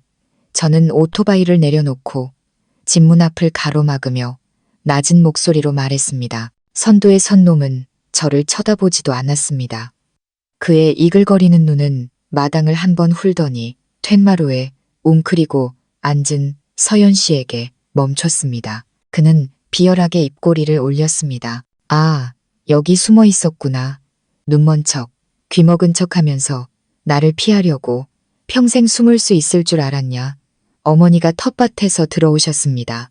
손에는 아직 물조리개가 들려 있었죠. 낯선 사람들의 태도를 보고 어머니는 엄한 목소리로 말씀하셨습니다. 이보시오, 젊은이들. 당신들이 누군데 남의 집에 와서 함부로 말하는 거요? 이 아이는 내 며느리요. 무례하게 굴지 마시오. 그제야 그놈은 어머니를 흘긋 쳐다보고는 다시 저를 보았습니다. 그 눈빛에는 경멸이 가득했습니다. 할망구, 저리 비켜. 이건 나하고 내 마누라 될 뻔한 연하고의 문제야. 그리고 너, 그는 제 얼굴을 똑바로 가리켰습니다. 넌 또 뭐야? 그 흉터 있는 남편놈이냐? 그의 모욕적인 말에 제 피가 거꾸로 솟았지만 저는 애써 평정을 유지하려 했습니다. 현장 소장 일을 하면서 별의별 사람들을 다 겪어봤습니다. 이런 놈들에게는 흥분할수록 이를 그르친다는 것을 알고 있었습니다. 내가 그 사람 남편이요. 아내에게 무슨 볼일이 있으면 나한테 얘기하시오. 노인과 여자에게 함부로 하지 말고. 제 목소리가 서연 씨에게 약간의 용기를 준 것 같았습니다. 그녀는 떨면서 일어나 제 등 뒤로 숨었고 두 손으로 제 옷자락을 꽉 잡았습니다. 저는 그녀의 온몸이 멈추지 않고 떨고 있다는 것을 느낄 수 있었습니다. 건달놈은 미친 듯이 웃었습니다. 야만적인 웃음소리였죠. 너하고 얘기하라고? 네가 무슨 자격으로 내 마누라가 어떤 년인지 알기나 하냐? 그녀는 나를 속였고 이제는 너까지 속이고 있는 거야. 이 멍청한 놈아. 그러고는 그는 한 걸음 다가와 제 등 뒤에 숨은 서연 씨를 가리켰습니다. 뒤에 서 있던 두 쫄따구의 거만한 태도는 분위기를 더욱 험악하게 만들었습니다. 우리의 위태로운 평화는 이 불청객들에 의해 순식간에 찢겨버렸습니다. 눈먼 척하면 내가 못 찾을 줄 알았냐? 황태식이라는 이름에 그 건달이 으르렁거렸습니다. 그의 눈은 핏발이 선 채 제 아내를 쏘아보고 있었습니다. 연기 한번 잘하는구나. 이 동네 사람들 다 속이고 저 흉터 있는 놈까지 속여서 시집을 와. 어머니는 이 말을 듣고 더 이상 참을 수 없으셨습니다. 앞으로 나서서 황태식의 얼굴을 똑바로 가리키셨습니다. 자네, 그 더러운 입 당장 다물지 못해. 우리 애가 눈먼지가 언젠데 동네 사람들 다 아는 사실을 어디서 와서 헛소문을 퍼뜨리는 거야.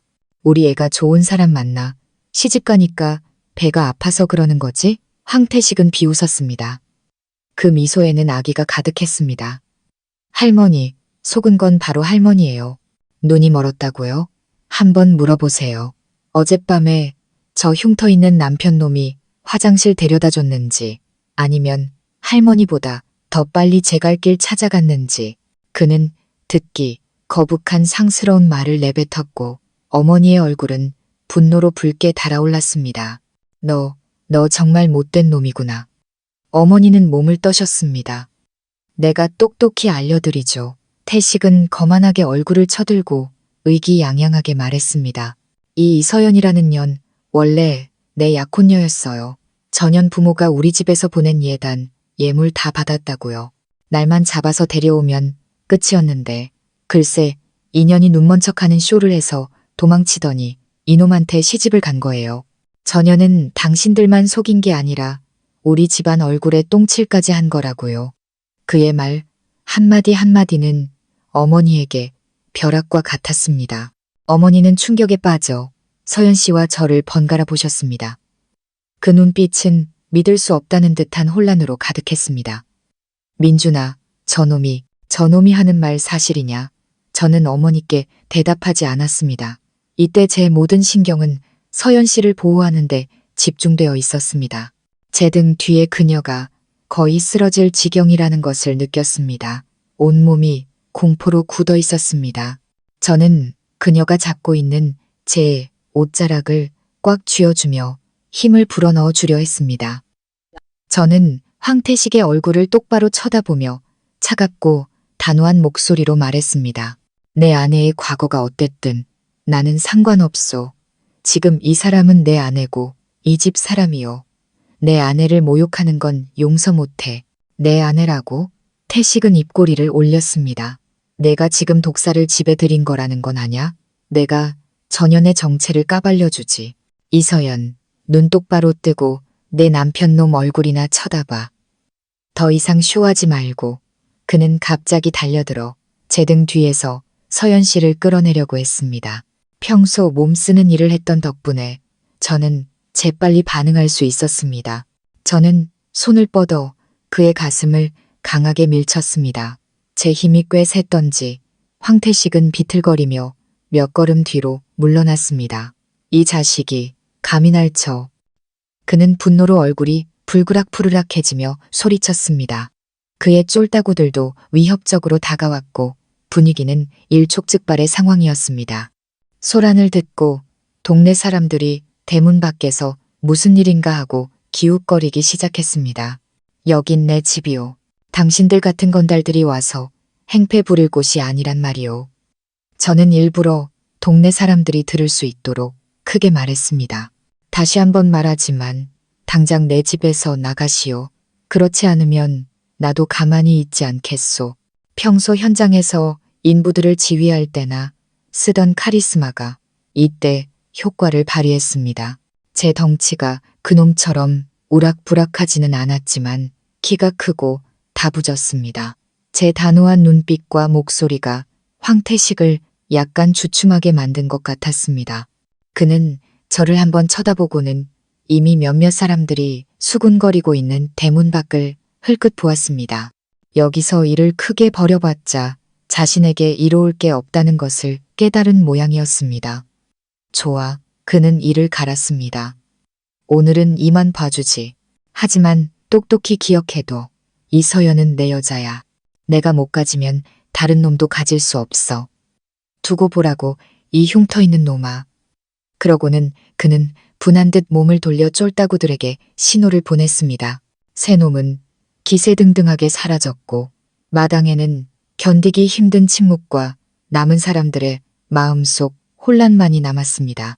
어머니는 넋이 나간 채 서 계셨고 서연 씨는 그 자리에 주저앉아 소리내어 울기 시작했습니다. 꽁꽁 숨겨왔다고 생각했던 그녀의 연극은 이제 가장 잔인한 방식으로 세상에 드러나 버렸습니다. 황태식 무리가 떠난 후 집안의 공기는 무겁고 숨막히게 가라앉았습니다. 서연 씨의 흐느낌만이 침묵을 깨고 있었습니다. 어머니는 여전히 충격에서 벗어나지 못한 채 바닥에 주저앉아 우는 며느리와 저를 번갈아 보셨습니다. 그 눈빛에는 질문과 극도의 혼란이 가득했습니다. 민준아, 이게 다 무슨 일이냐? 어머니가 떨리는 목소리로 물으셨습니다. 저놈이 새아기가 눈이 안 보이는 게 아니라고 하던데 그게 정말이냐? 저는 어머니를 보았다가 거의 실신할 듯이 울고 있는 서연 씨를 보았습니다. 가슴이 미어졌습니다. 더 이상 어머니께 숨길 수 없다는 것을 알았지만 어떻게 설명해야 할까요? 저는 서연 씨를 부축해 일으켜 세워 집 안으로 데려갔습니다. 그녀를 의자에 앉힌 후 어머니께 말씀드렸습니다. 어머니, 일단 방에 들어가서 좀 쉬고 계세요. 이야기가 길어요. 제가 서연 씨랑 이야기하고 나서 나중에 어머니께 다 말씀드릴게요. 걱정 마세요. 제가 다 해결할게요. 어머니는 여전히 충격에 빠진 눈으로 저를 보셨지만 아마도 당신의 아들을 믿으셨던 것 같습니다. 더 이상 묻지 않으시고 조용히 고개를 끄덕인 후 천천히 방으로 들어가셨습니다. 구분등이 무척이나 안쓰러워 보였습니다. 집안에 우리 부부만 남았을 때 저는 문을 닫았습니다. 따뜻한 물을 한 잔 따라 서연 씨 앞에 놓았습니다. 이거 마시고 진정해요. 그리고 나한테 모든 걸 다 이야기해줘요. 제 목소리에는 이제 분노가 전혀 없었습니다. 깊은 피로감과 연민만이 남아있었죠. 서연 씨는 고개를 들어 저를 쳐다보았습니다. 눈은 붉게 충혈되어 퉁퉁 부어 있었습니다. 그녀는 물잔을 받지 않고 다시 큰 소리로 울음을 터뜨렸습니다. 마치 한 번도 울어보지 못한 사람처럼 울었습니다. 그 고통스러운 흐느낌은 그동안 억눌러왔던 모든 두려움과 슬픔을 쏟아내는 것 같았습니다. 저는 그저 말없이 그녀 옆에 앉아 그녀가 울도록 내버려 두었습니다.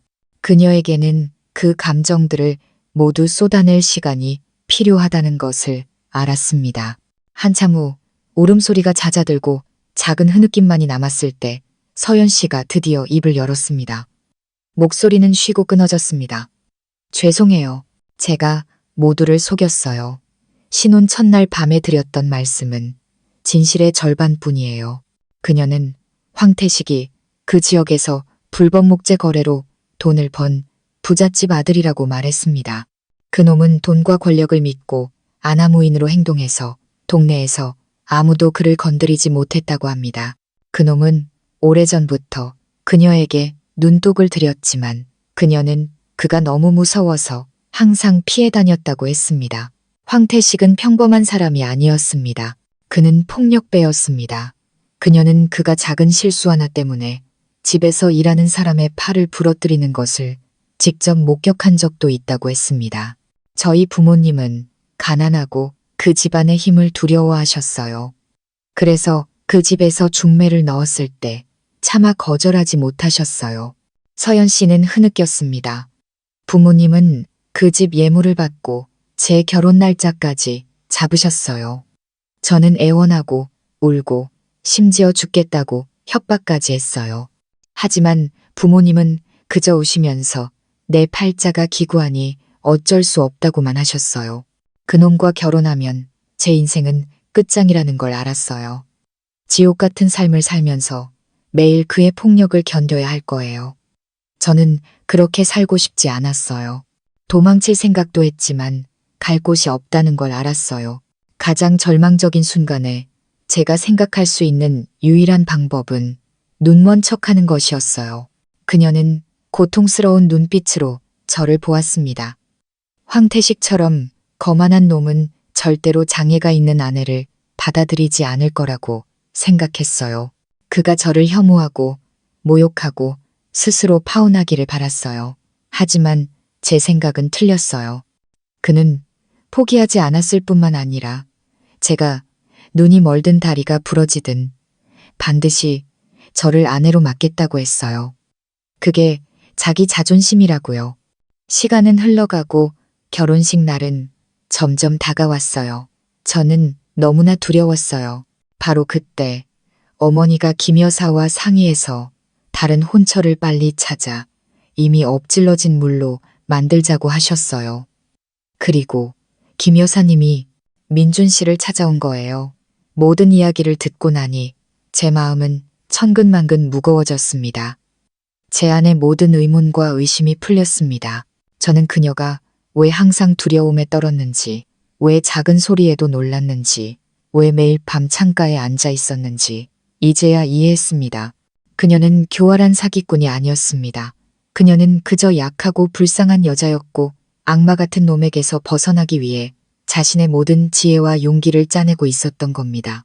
제 안의 마지막 분노는 모두 사라지고 그 자리에 애틋함과 이름 모를 사랑이 강하게 솟아올랐습니다. 저는 손을 뻗어 서툴게 그녀의 뺨에 흐르는 눈물을 닦아주었습니다.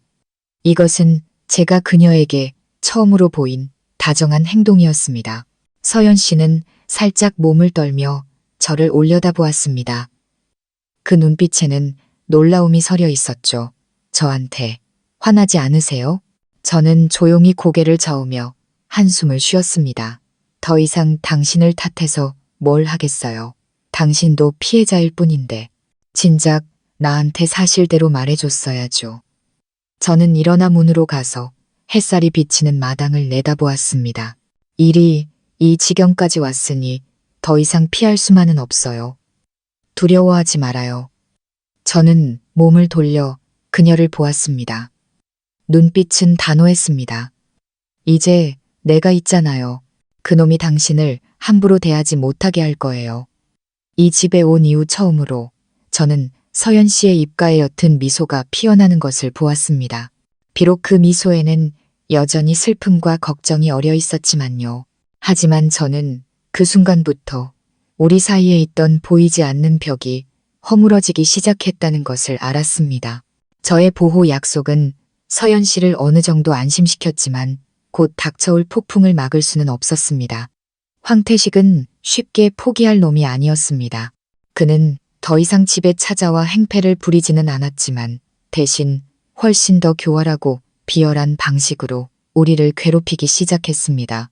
그는 우리의 삶을 지옥으로 만들고 제가 지쳐서 서연 씨를 스스로 내쫓게 만들 작정이었습니다.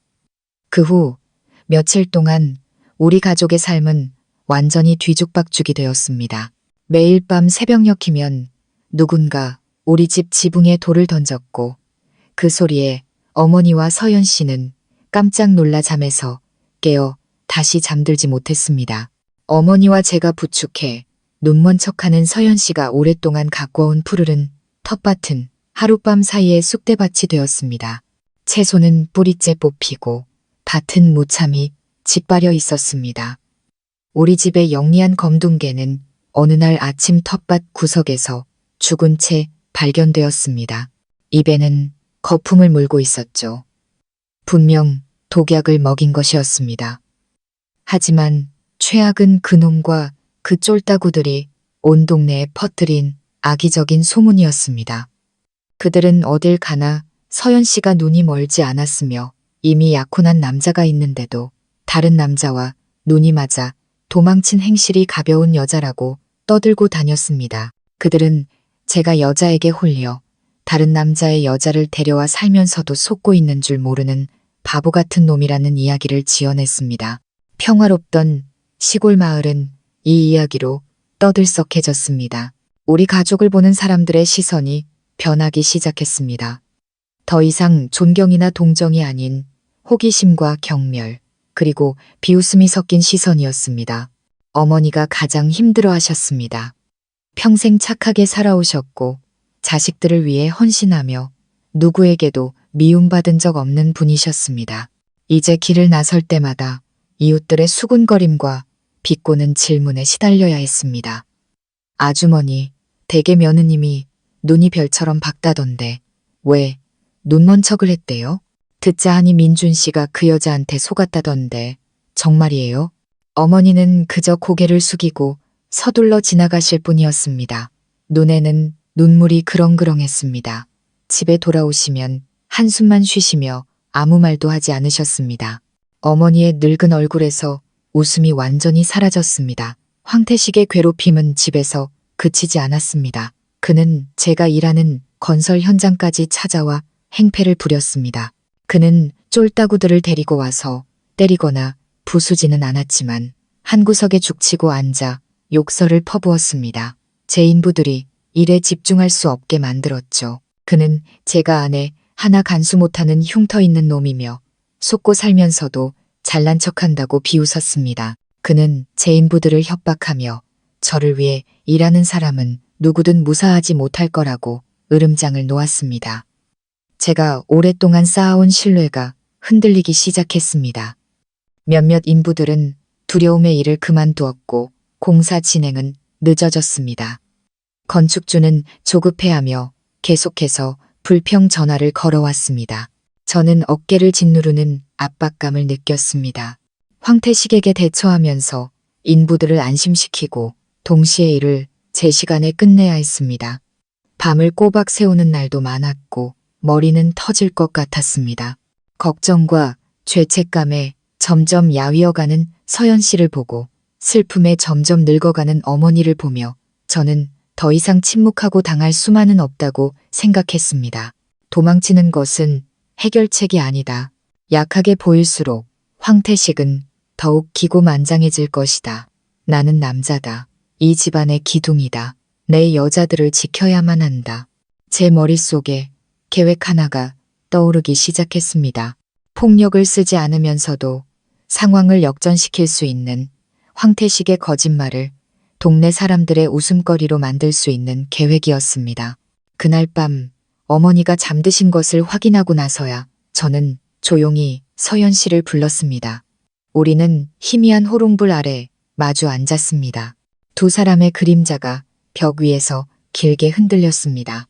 저는 그녀의 눈을 깊이 들여다보았습니다. 여전히 두려움이 서려 있었지만 저에 대한 믿음이 더해진 눈빛이었습니다. 서연 씨, 제가 입을 열었습니다. 목소리는 낮고 단호했습니다. 우리 이대로 살 수는 없어요. 피할수록 그놈은 더 기세등등해질 거예요. 이 문제를 완전히 해결할 방법을 찾아야 해요. 서연 씨는 걱정스럽게 물었습니다. 하지만 우리가 뭘 할 수 있겠어요? 그놈은 돈도 있고 힘도 있는데 게다가 막무가내잖아요. 우리가 그놈을 이길 수는 없어요. 힘으로 싸우지 않을 거예요. 제가 대답했습니다. 제 눈에 결의의 빛이 번뜩였습니다. 우리는 그놈의 꾀를 역이용해서 그놈을 잡을 거예요. 내가 계획을 하나 세웠어요. 연극이죠. 하지만 이 연극에서는 당신이 주연 배우가 되어야 하고 아주 훌륭하게 연기해야 해요. 서연 씨는 호기심과 불안이 뒤섞인 표정으로 조용히 제 말을 들었습니다. 저는 제 계획을 차근차근 설명했습니다. 황태식이 당신이 눈먼 척한다고 온 동네에 떠들고 다녔죠. 마을 사람들은 지금 반신반의하고 있어요. 그럼 우리는 그놈의 말을 사실로 만들어주는 거예요. 하지만 다른 방식으로요. 우리는 모든 사람들이 당신의 눈이 기적적으로 치료되었다고 믿게 만들 거예요. 서연 씨는 놀라 눈을 동그랗게 떴습니다. 치료되었다고요? 하지만 어떻게 그게 가능해요? 바로 여기가 연극의 시작이에요. 제가 설명했습니다. 내일부터 내가 이웃들이 들을 수 있도록 일부러 크게 말할 거예요. 어젯밤 꿈에 신령님이 나타나 아내의 눈을 고칠 수 있는 약초를 알려주셨다고요. 그리고 매일 우리는 치료하는 장면을 연출하는 겁니다. 내가 산에 가서 약초를 캐와서 다려주고 당신 눈 주위를 마사지해주는 척할 거예요. 당신은 아주 자연스럽게 협조해야 해요. 시력이 매일 조금씩 좋아지는 것처럼 연기해야 합니다. 저는 그녀를 보며 한마디 한마디를 강조했습니다. 연기를 아주 잘해야 해요. 예를 들어 첫날에는 눈에 피로가 좀 가신 것 같다고 말하고 며칠 후에는 사람의 형체가 희미하게 보인다고 말하는 거죠. 그러다가 점차 집안에서 부딪히지 않고 혼자 걸어 다닐 수 있게 되는 거예요. 우리는 모든 사람이 믿을 수밖에 없는 기적 같은 이야기를 만들어낼 겁니다. 내 말 이해하겠어요? 서연 씨는 멍하니 앉아 있었습니다. 제 대담한 계획을 소화하려 애쓰는 듯 했습니다. 처음에는 조금 망설였습니다. 하지만 그렇게 해도 괜찮을까요? 만약 들키면 우리는 온 동네 웃음거리가 될 거예요. 다른 길은 없어요. 저는 그녀의 손을 잡으며 확신에 찬 목소리로 말했습니다. 이 계획이 성공하면 모든 것이 바뀔 거예요. 모든 사람들이 내 노력 덕분에 당신 눈이 나았다고 믿게 되면 황태식이 당신이 눈먼 척했다고 말했던 것은 아무 가치도 없게 될 거예요. 오히려 사람들은 그놈을 비난할 겁니다.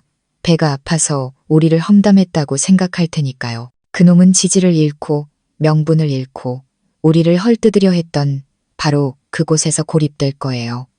저는 그녀의 눈을 깊이 들여다보며 용기를 불어넣어 주었습니다. 이 연극은 당신의 명예뿐만 아니라 우리 가족 전체를 구원할 거예요. 어려운 거 알아요. 하지만 나는 당신이 해낼 거라고 믿어요. 날 믿어요? 서연 씨는 저를 한참 동안 바라보았습니다. 호롱불 아래 그녀의 눈동자가 이상하게 반짝이는 것을 보았습니다. 처음에 두려움과 망설임이 점차 사라지고 그 자리에 강한 결심이 피어났습니다. 그녀는 더 이상 약하고 순종적인 여자가 아니었습니다. 자신의 행복을 지키기 위해 저와 함께 싸울 준비가 되어 있었습니다. 그녀는 조용히 고개를 끄덕이며 제 손을 꽉 잡았습니다. 네, 당신을 믿어요. 할게요. 그 손길은 마치 굳은 약속 같았습니다. 그날 밤, 오랫동안 멀게만 느껴졌던 우리는 처음으로 진정한 가까움을 느꼈습니다. 우리는 더 이상 운명에 의해 억지로 엮인 두 사람이 아니라 한마음 한뜻으로 뭉친 진짜 부부가 되었습니다. 칼과 창은 없지만 무척이나 힘들고 치열할 싸움을 준비하고 있었습니다. 다음 날 아침, 저는 완전히 다른 기분으로 잠에서 깼습니다. 지난 며칠간의 피로와 절망 대신 결의와 약간의 설렘이 느껴졌습니다. 우리의 연극이 곧 시작될 것이었습니다. 계획의 첫 단계는 소문을 아주 자연스럽게 퍼뜨리는 것이었습니다. 저는 첫 번째 관객으로 이웃집 박 씨, 아주머니를 선택했습니다. 마음씨는 좋지만 동네에서 가장 말이 많기로 유명한 분이었죠. 그날 아침 박 씨 아주머니가 마당을 쓸고 있는 것을 보고 저는 일부러 울타리 밖으로 나가 큰 기지개를 켜며 혼잣말처럼 하지만 그녀가 들을 수 있을 만큼 크게 말했습니다. 아이고, 어젯밤에 잠을 설쳤더니 꿈에 조상님이 나타나서 약을 알려주시네. 신기한 일도 다 있지. 제 예상대로 박 씨 아주머니는 즉시 빗자루를 멈추고 호기심에 찬 얼굴로 고개를 들었습니다. 어머, 민준 총각, 무슨 꿈을 꿨길래 그래. 조상님이 꿈에 나타나는 건 길몽이라던데. 저는 머리를 극적이며 아직 잠이 덜 깬 척했습니다. 저도 잘 모르겠어요. 아주머니, 머리카락이랑 수염이 하얀 할아버지가 하얀 도포를 입고 나타나서 자기가 신이 라고 하시더라고요. 우리 부부가 착하게 사니까 가엾게 여겨서 아내 눈을 고칠 수 있는 산속약초를 알려주신다고요.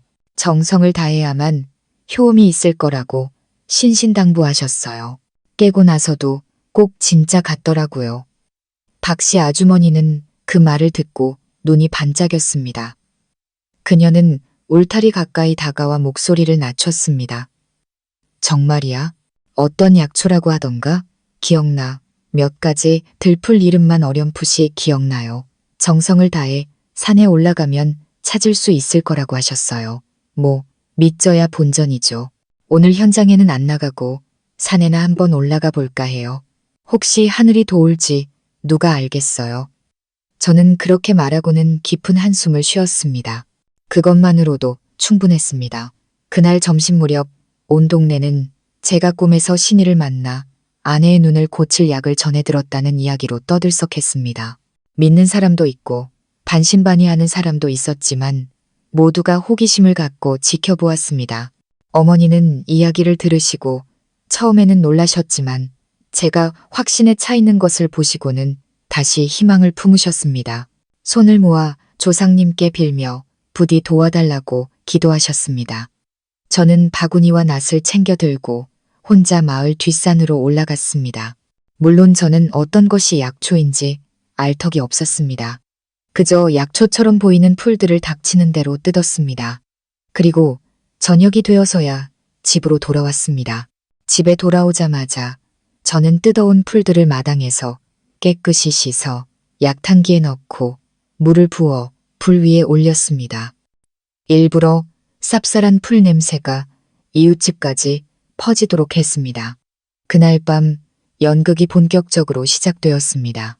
저는 뜨거운 약이 담긴 사발을 들고 서연 씨의 방으로 들어갔습니다. 어머니도 걱정스러운 얼굴로 뒤따라오셨습니다. 어머니 앞에서 저는 다정하게 말했습니다. 여기 약 가져왔어. 좀 쓰더라도 참고 마셔봐요. 혹시 알아요. 효과가 있을지. 서연 씨는 순순히 약사발을 받아들고 얼굴을 찡그리며 단숨에 마셨습니다. 그리고 저는 그녀를 침대에 눕히고 치료를 시작했습니다. 저는 그녀의 감은 눈 위를 부드럽게 문지르고 책에서 어깨너머로 배운 대로 눈 주위의 혈자리를 꾹꾹 눌러주었습니다. 저는 아내를 위해 최선을 다하는 남편인 척 아주 천천히 조심스럽게 행동했습니다. 어때요? 좀 덜 뻑뻑한 것 같아요? 저는 기대에 찬 목소리로 물었습니다. 서연 씨는 조용히 고개를 끄덕이며 약하지만 희망에 찬 목소리로 말했습니다. 네, 눈이 좀 가벼워지고 전보다 덜 뻐근한 것 같아요. 어머니는 옆에서 그 모습을 보시고 기뻐하며 두 손을 모으고 중얼거리셨습니다. 하늘에 계신 조상님, 부처님, 정말 효험이 있나 봅니다. 제발 우리 며느리 눈을 뜨게 해주세요. 그렇게 매일 저는 똑같은 과정을 반복했습니다. 아침에는 일하러 가고 저녁에는 돌아와 약을 다리고 아내를 마사지했습니다. 서연 씨도 완벽하게 협조했습니다. 이틀째 되던 날 그녀는 어머니께 호롱불을 눈 가까이 가져다 대니 희미한 빛이 느껴진다고 말했습니다. 셋째 날 그녀는 제 앞에 섰을 때 제 형체가 희미하게 보인다고 기뻐하며 소리쳤습니다. 우리 집은 기쁨으로 가득 찼습니다. 서연 씨의 기적 같은 회복 소식은 바람보다 더 빨리 퍼져나갔습니다. 이웃들은 더 이상 엿보러 오는 것이 아니라 기적을 목격하기 위해 우리 집으로 몰려들기 시작했습니다. 그들은 감탄하고 수군거리고 저를 완전히 다른 눈빛, 존경과 경의가 가득한 눈빛으로 바라보았습니다. 우리의 연극은 계획대로 진행되고 있었습니다. 나흘째 되던 날, 우리 연극은 새로운 절정을 맞았습니다. 그날 아침 서연 씨는 제 부축 없이 혼자서 방에서 마당까지 천천히 걸어 나올 수 있었습니다. 약간 비틀거리고 손으로 벽을 더듬어야 했지만 이전에 눈먼 사람이었던 것에 비하면 믿을 수 없는 진전이었습니다. 그 광경을 목격한 이웃들은 모두 놀라 입을 다물지 못했습니다. 그들은 몰려들어 앞다투어 물었습니다. 세아가 정말 보이는 거야? 서연 씨는 눈을 가늘게 뜨고 그들을 향해 아직은 약하지만 환한 미소를 지었습니다. 네, 아주머니들, 희미하게 보여요. 앞에 많은 분들이 서 계신 건 보이는데 얼굴은 아직 잘 안 보여요. 어머니는 기쁨에 겨워오셨습니다. 달려와 며느리를 꼭 껴안고 떨리는 손으로 그녀의 머리를 쓰다듬으셨습니다. 세상에, 우리 아가 눈이 정말 뜨려나 보다. 조상님, 부처님 감사합니다. 작은 시골 마을이 마치 축제처럼 들썩였습니다. 우리 집 이야기는 밭에서부터 집안까지 모든 대화의 가장 뜨거운 주제가 되었습니다. 사람들은 서연 씨의 기적 같은 회복뿐만 아니라 저를 극찬했습니다. 그들은 제가 세상에 둘도 없는 남편이며 아내를 위해 온 마음을 다해 치료했다고 말했습니다. 그들은 제 진심이 하늘을 감동시켰다고 했습니다. 이제 그들의 눈에 제 얼굴의 흉터는 더 이상 비웃음거리가 아니라 덕망 있고 좋은 남자의 상징이 되었습니다. 그리고 닷새째 되는 날이 왔습니다. 이날은 우리가 연극의 막을 내리기로 결정한 날이었습니다. 그날 아침 저는 일하러 가지 않았습니다. 어머니와 동네 사람들에게 꿈속의 신이가 오늘이 결정적인 날이라고 말했다고 이야기했습니다. 정성을 다하면 서연 씨의 눈이 완전히 회복될 것이라고요. 저는 모든 것을 아주 꼼꼼하게 준비했습니다. 어머니께 마당에 과일과 향을 올린 상을 차려 하늘에 감사 기도를 드리라고 했습니다. 정오가 가까워져 햇살이 가장 아름답게 비치고 호기심에 찬 이웃들이 우리 집 대문 앞에 거의 다 모였을 때 저는 서연 씨를 부축해 집안에서 나왔습니다. 그녀는 평소처럼 소박한 옷을 입고 있었지만 얼굴은 희망으로 빛나고 있었습니다. 저는 그녀를 마당 한가운데 햇살이 가장 잘 드는 곳으로 데려갔습니다. 자, 천천히 눈을 떠봐요. 조급해하지 말고. 저는 주변 사람들이 들을 수 있을 만큼 하지만 조용히 말했습니다. 서연 씨는 천천히 고개를 들어 아름다운 얼굴을 하늘로 향했습니다. 그녀는 눈을 꼭 감고 있었고 긴 속눈썹이 살짝 떨렸습니다. 마당은 쥐 죽은 듯 조용했고 모두가 숨을 죽이고 기다렸습니다. 그리고 그녀는 천천히 눈을 떴습니다. 처음에는 빛에 익숙하지 않은 듯 눈을 가늘게 떴습니다. 몇 번 눈을 깜빡이더니 그녀의 맑고 검은 눈동자가 주변을 둘러보기 시작했습니다. 그녀는 파란 하늘을 보고 마당 앞 감나무를 보고 붉은 기와지붕들을 보았습니다. 그리고 놀라움에 찬 이웃들의 얼굴 하나하나를 바라보았습니다. 마침내 그녀는 몸을 돌려 저를 똑바로 쳐다보았습니다. 우리의 시선이 마주쳤습니다. 그 눈동자 속에서 저는 감사와 믿음, 그리고 이전에는 본 적 없던 따뜻한 감정을 읽을 수 있었습니다. 갑자기 두 줄기 눈물이 그녀의 뺨을 타고 흘러내렸습니다. 하지만 이것은 두려움이나 고통의 눈물이 아니었습니다. 벅차오르는 행복의 눈물이었습니다. 보여요. 서연 씨가 외쳤습니다. 맑은 목소리가 공간을 가득 메웠습니다. 민준 씨, 어머님, 저 모든 게 다 보여요. 그녀의 외침은 마치 신호탄 같았습니다. 군중은 환호성과 박수 소리로 터져나왔습니다. 사람들은 서로 밀치며 마당으로 들어왔습니다. 세상에, 기적이야. 진짜 기적이야. 민준이가 해냈어. 정말 아내 눈을 고쳤구나.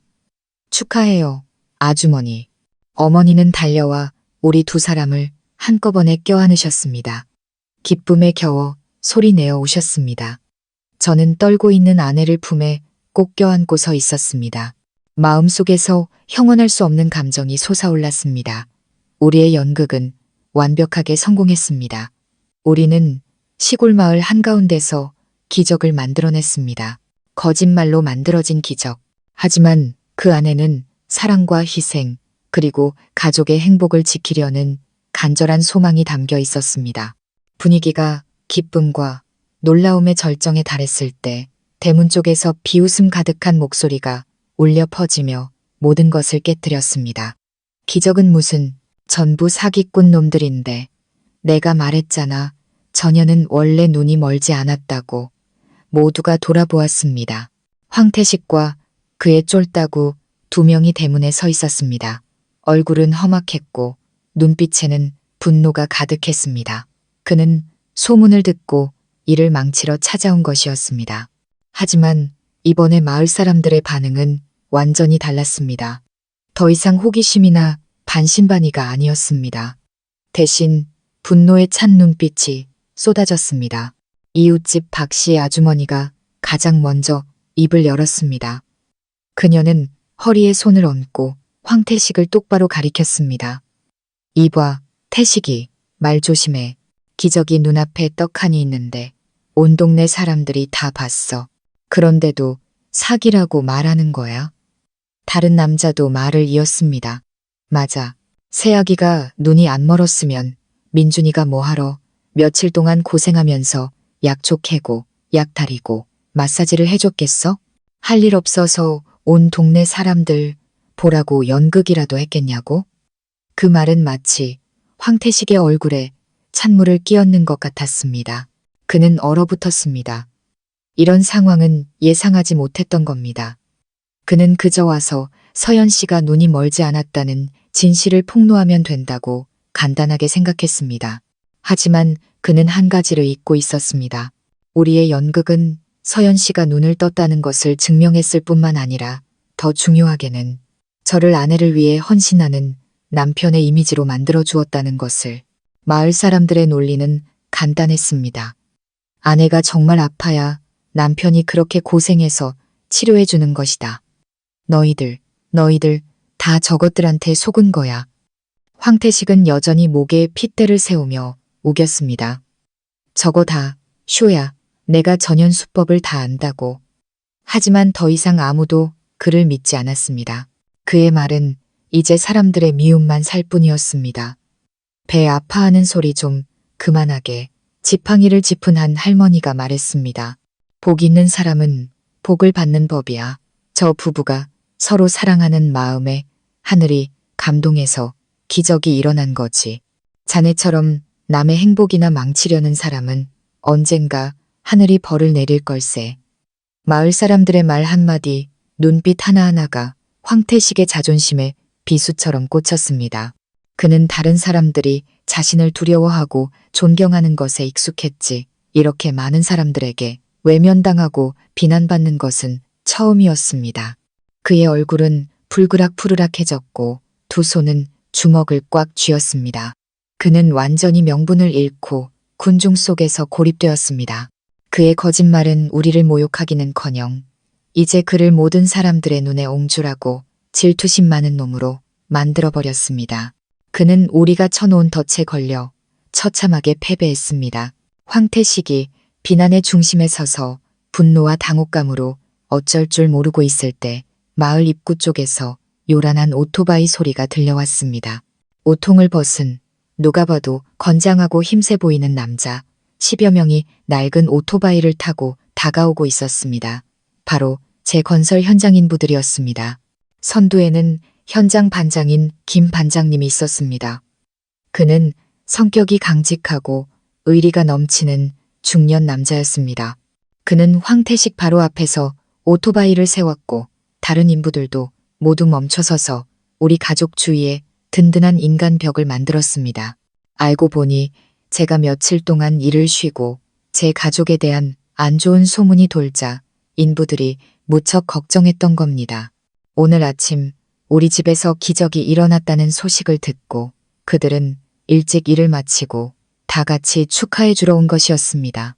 동시에 혹시라도 우리 사장님에게 와서 행패를 부리는 놈이 있는지 보러 온 것이기도 했죠. 김 반장님은 오토바이에서 내려 제 앞으로 와서 쩌렁쩌렁한 목소리로 말했습니다. 박 소장님, 사모님 눈이 뜨셨다는 소식 듣고 우리 인부들이 너무 기뻐서 한 걸음에 달려왔습니다. 정말 축하드립니다. 그리고 그는 황태식과 그 쫄따구들을 날카로운 눈빛으로 쳐다보았습니다. 어라, 이거 우리 현장에 자주 놀러 오시던 태식 씨 아니신가? 오늘은 축하해주러 오셨나 봐. 근데 표정이 왜 그렇게 안 좋아 보이시나? 김 반장님의 비꼬는 말과 10여 명의 건장한 인부들의 등장은 상황을 완전히 바꿔놓았습니다. 황태식과 그의 두 쫄따구는 마을 사람들 앞에서도 이미 기가 죽어 있었는데 이제는 건장한 무리까지 마주하게 되자 얼굴이 하얗게 질렸습니다. 그는 오늘 더 이상 뭘 할 수 없다는 것을 깨달았습니다. 너희들 두고 보자. 그는 겨우 힘없는 협박 한마디를 내뱉고는 쫄따구들에게 슬그머니 눈짓을 보냈습니다.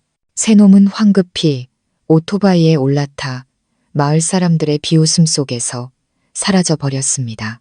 가장 큰 골칫거리가 마침내 해결되었습니다. 김 반장님은 제 어깨를 치며 호탕하게 웃었습니다. 저런 벼락 맞을 놈 때문에 걱정하지 마시오, 소장님. 다음에 또 와서 귀찮게 굴면 그냥 한마디만 하시오. 우리 인부들이 와서 버르장머리를 고쳐놓을 테니 저는 감동해서 김 반장님과 인부들의 손을 꽉 잡았습니다. 정말 감사합니다. 여러분, 이 마음 잊지 않겠습니다. 그날 우리 집 마당은 잔칫날처럼 북적거렸습니다. 마을 사람들, 친구들, 인부들이 오랫동안 남아 함께 기쁨을 나누었습니다. 그들은 서연 씨의 기적뿐만 아니라 우리 부부의 굳건한 사랑을 축하해 주었습니다. 어머니의 행복한 미소와 서연 씨의 빛나는 눈빛을 보며 저는 비로소 폭풍이 정말로 지나갔다는 것을 알았습니다. 그날 이후 우리의 삶은 진정한 평화를 되찾았습니다. 황태식은 그날 망신을 당한 후 더 이상 우리 가족을 괴롭히러 오지 않았습니다. 악의적인 소문들도 그와 함께 사라졌고 대신 우리 부부의 사랑에 대한 감탄 어린 이야기들이 퍼져나갔습니다. 서연 씨는 마침내 숨거나 두려워하지 않고 평범한 삶을 살 수 있게 되었습니다. 그녀는 더 이상 눈먼 척 연기할 필요가 없었습니다. 평범한 사람처럼 모든 것을 다시 배우기 시작했습니다. 처음에는 조금 어색해했지만 금세 적응했습니다. 그동안 숨겨왔던 그녀의 현명함과 살림 솜씨가 이제 마음껏 발휘되었습니다. 그녀는 집안을 깔끔하게 돌보고 맛있는 음식을 만들고 시어머니와 이웃들을 정성껏 대했습니다. 모두가 칭찬을 아끼지 않았죠.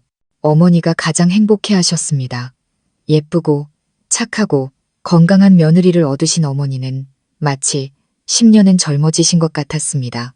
어딜 가나 며느리의 손을 잡고 자랑하셨습니다. 그들의 고부관계는 많은 사람들이 부러워할 만큼 좋았습니다. 가장 중요한 것은 저와 서연 씨의 관계가 완전히 변했다는 것입니다. 함께 풍파를 겪으며 우리는 서로를 진심으로 이해하고 공감하게 되었습니다. 우리 사이에 있던 보이지 않는 벽은 완전히 허물어졌습니다. 우리는 제 현장 일부터 집안의 사소한 일까지 모든 것을 나누기 시작했습니다. 사랑은 우리에게 아주 자연스럽고 부드럽지만 깊고 단단하게 찾아왔습니다. 서로를 향한 관심 어린 행동과 다정한 눈빛은 더 이상 연기가 아니라 우리 마음 깊은 곳에서 우러나오는 진심이었습니다. 몇 달 후 어느 화창한 오후 제가 일을 마치고 돌아왔을 때 서연 씨가 환한 미소와 약간의 수줍음을 띤 채 대문까지 달려나와 저를 맞았습니다. 그녀는 제 귀에 기쁜 소식을 속삭였습니다. 여보, 저 임신했어요. 저는 잠시 멍하니 서 있다가 가슴속에서 끝없는 행복이 솟아올랐습니다. 저는 그녀를 번쩍 들어올려 마당에서 빙글빙글 돌았습니다. 그녀의 맑은 웃음소리와 툇마루에 서 계시던 어머니의 기쁜 환호성이 울려 퍼졌습니다. 우리 작은 가족에게 곧 새로운 구성원이 생길 것이었습니다. 밝고 행복한 미래가 우리 앞에 활짝 열려 있었습니다. 그날 밤 우리 부부가 나란히 앉아 있을 때 서연 씨가 조용히 손을 들어 제 얼굴의 흉터를 만졌습니다. 이번에 그녀의 눈빛에는 더 이상 호기심이나 두려움이 없었습니다. 오직 부드러움과 사랑만이 가득했습니다. 저한테는 그녀가 작게 말했습니다. 이건 흉터가 아니라 세상에서 가장 좋은 남자의 증표예요. 저는 미소 지으며 그녀를 품에 안았습니다. 평생 나의 가장 큰 콤플렉스였고 나를 고통스럽고 위축되게 만들었던 흉터가 이제는 행복의 증거가 되었습니다. 어쩌면 이 세상에 완벽한 사람은 없을지도 모릅니다. 행복은 완벽한 사람을 찾는 것이 아니라 서로의 불완전함을 사랑하는 법을 배우는 것이라는 것을 깨달았습니다. 그리고 저, 박민준, 얼굴에 흉터가 있던 노총각은 마침내 제 인생의 온전한 행복을 찾았습니다. 시청자 여러분, 인생에서 완벽한 사람은 없습니다. 서로의 상처를 받아들이고 사랑할 줄 알 때 비로소 진정한 행복을 찾을 수 있는 것 같습니다. 민준 씨와 서연 씨의 이야기는 여기서 끝나지만 그 여운은 우리 각자의 마음속에 오래도록 남을 것입니다. 오늘 이야기가 의미 있었다면 좋아요와 공유를 눌러주시고 가족 이야기 채널을 구독하셔서 더 많고 감동적인 이야기를 함께 만나보시길 바랍니다. 시청해 주셔서 감사합니다. 다음 시간에 다시 뵙겠습니다.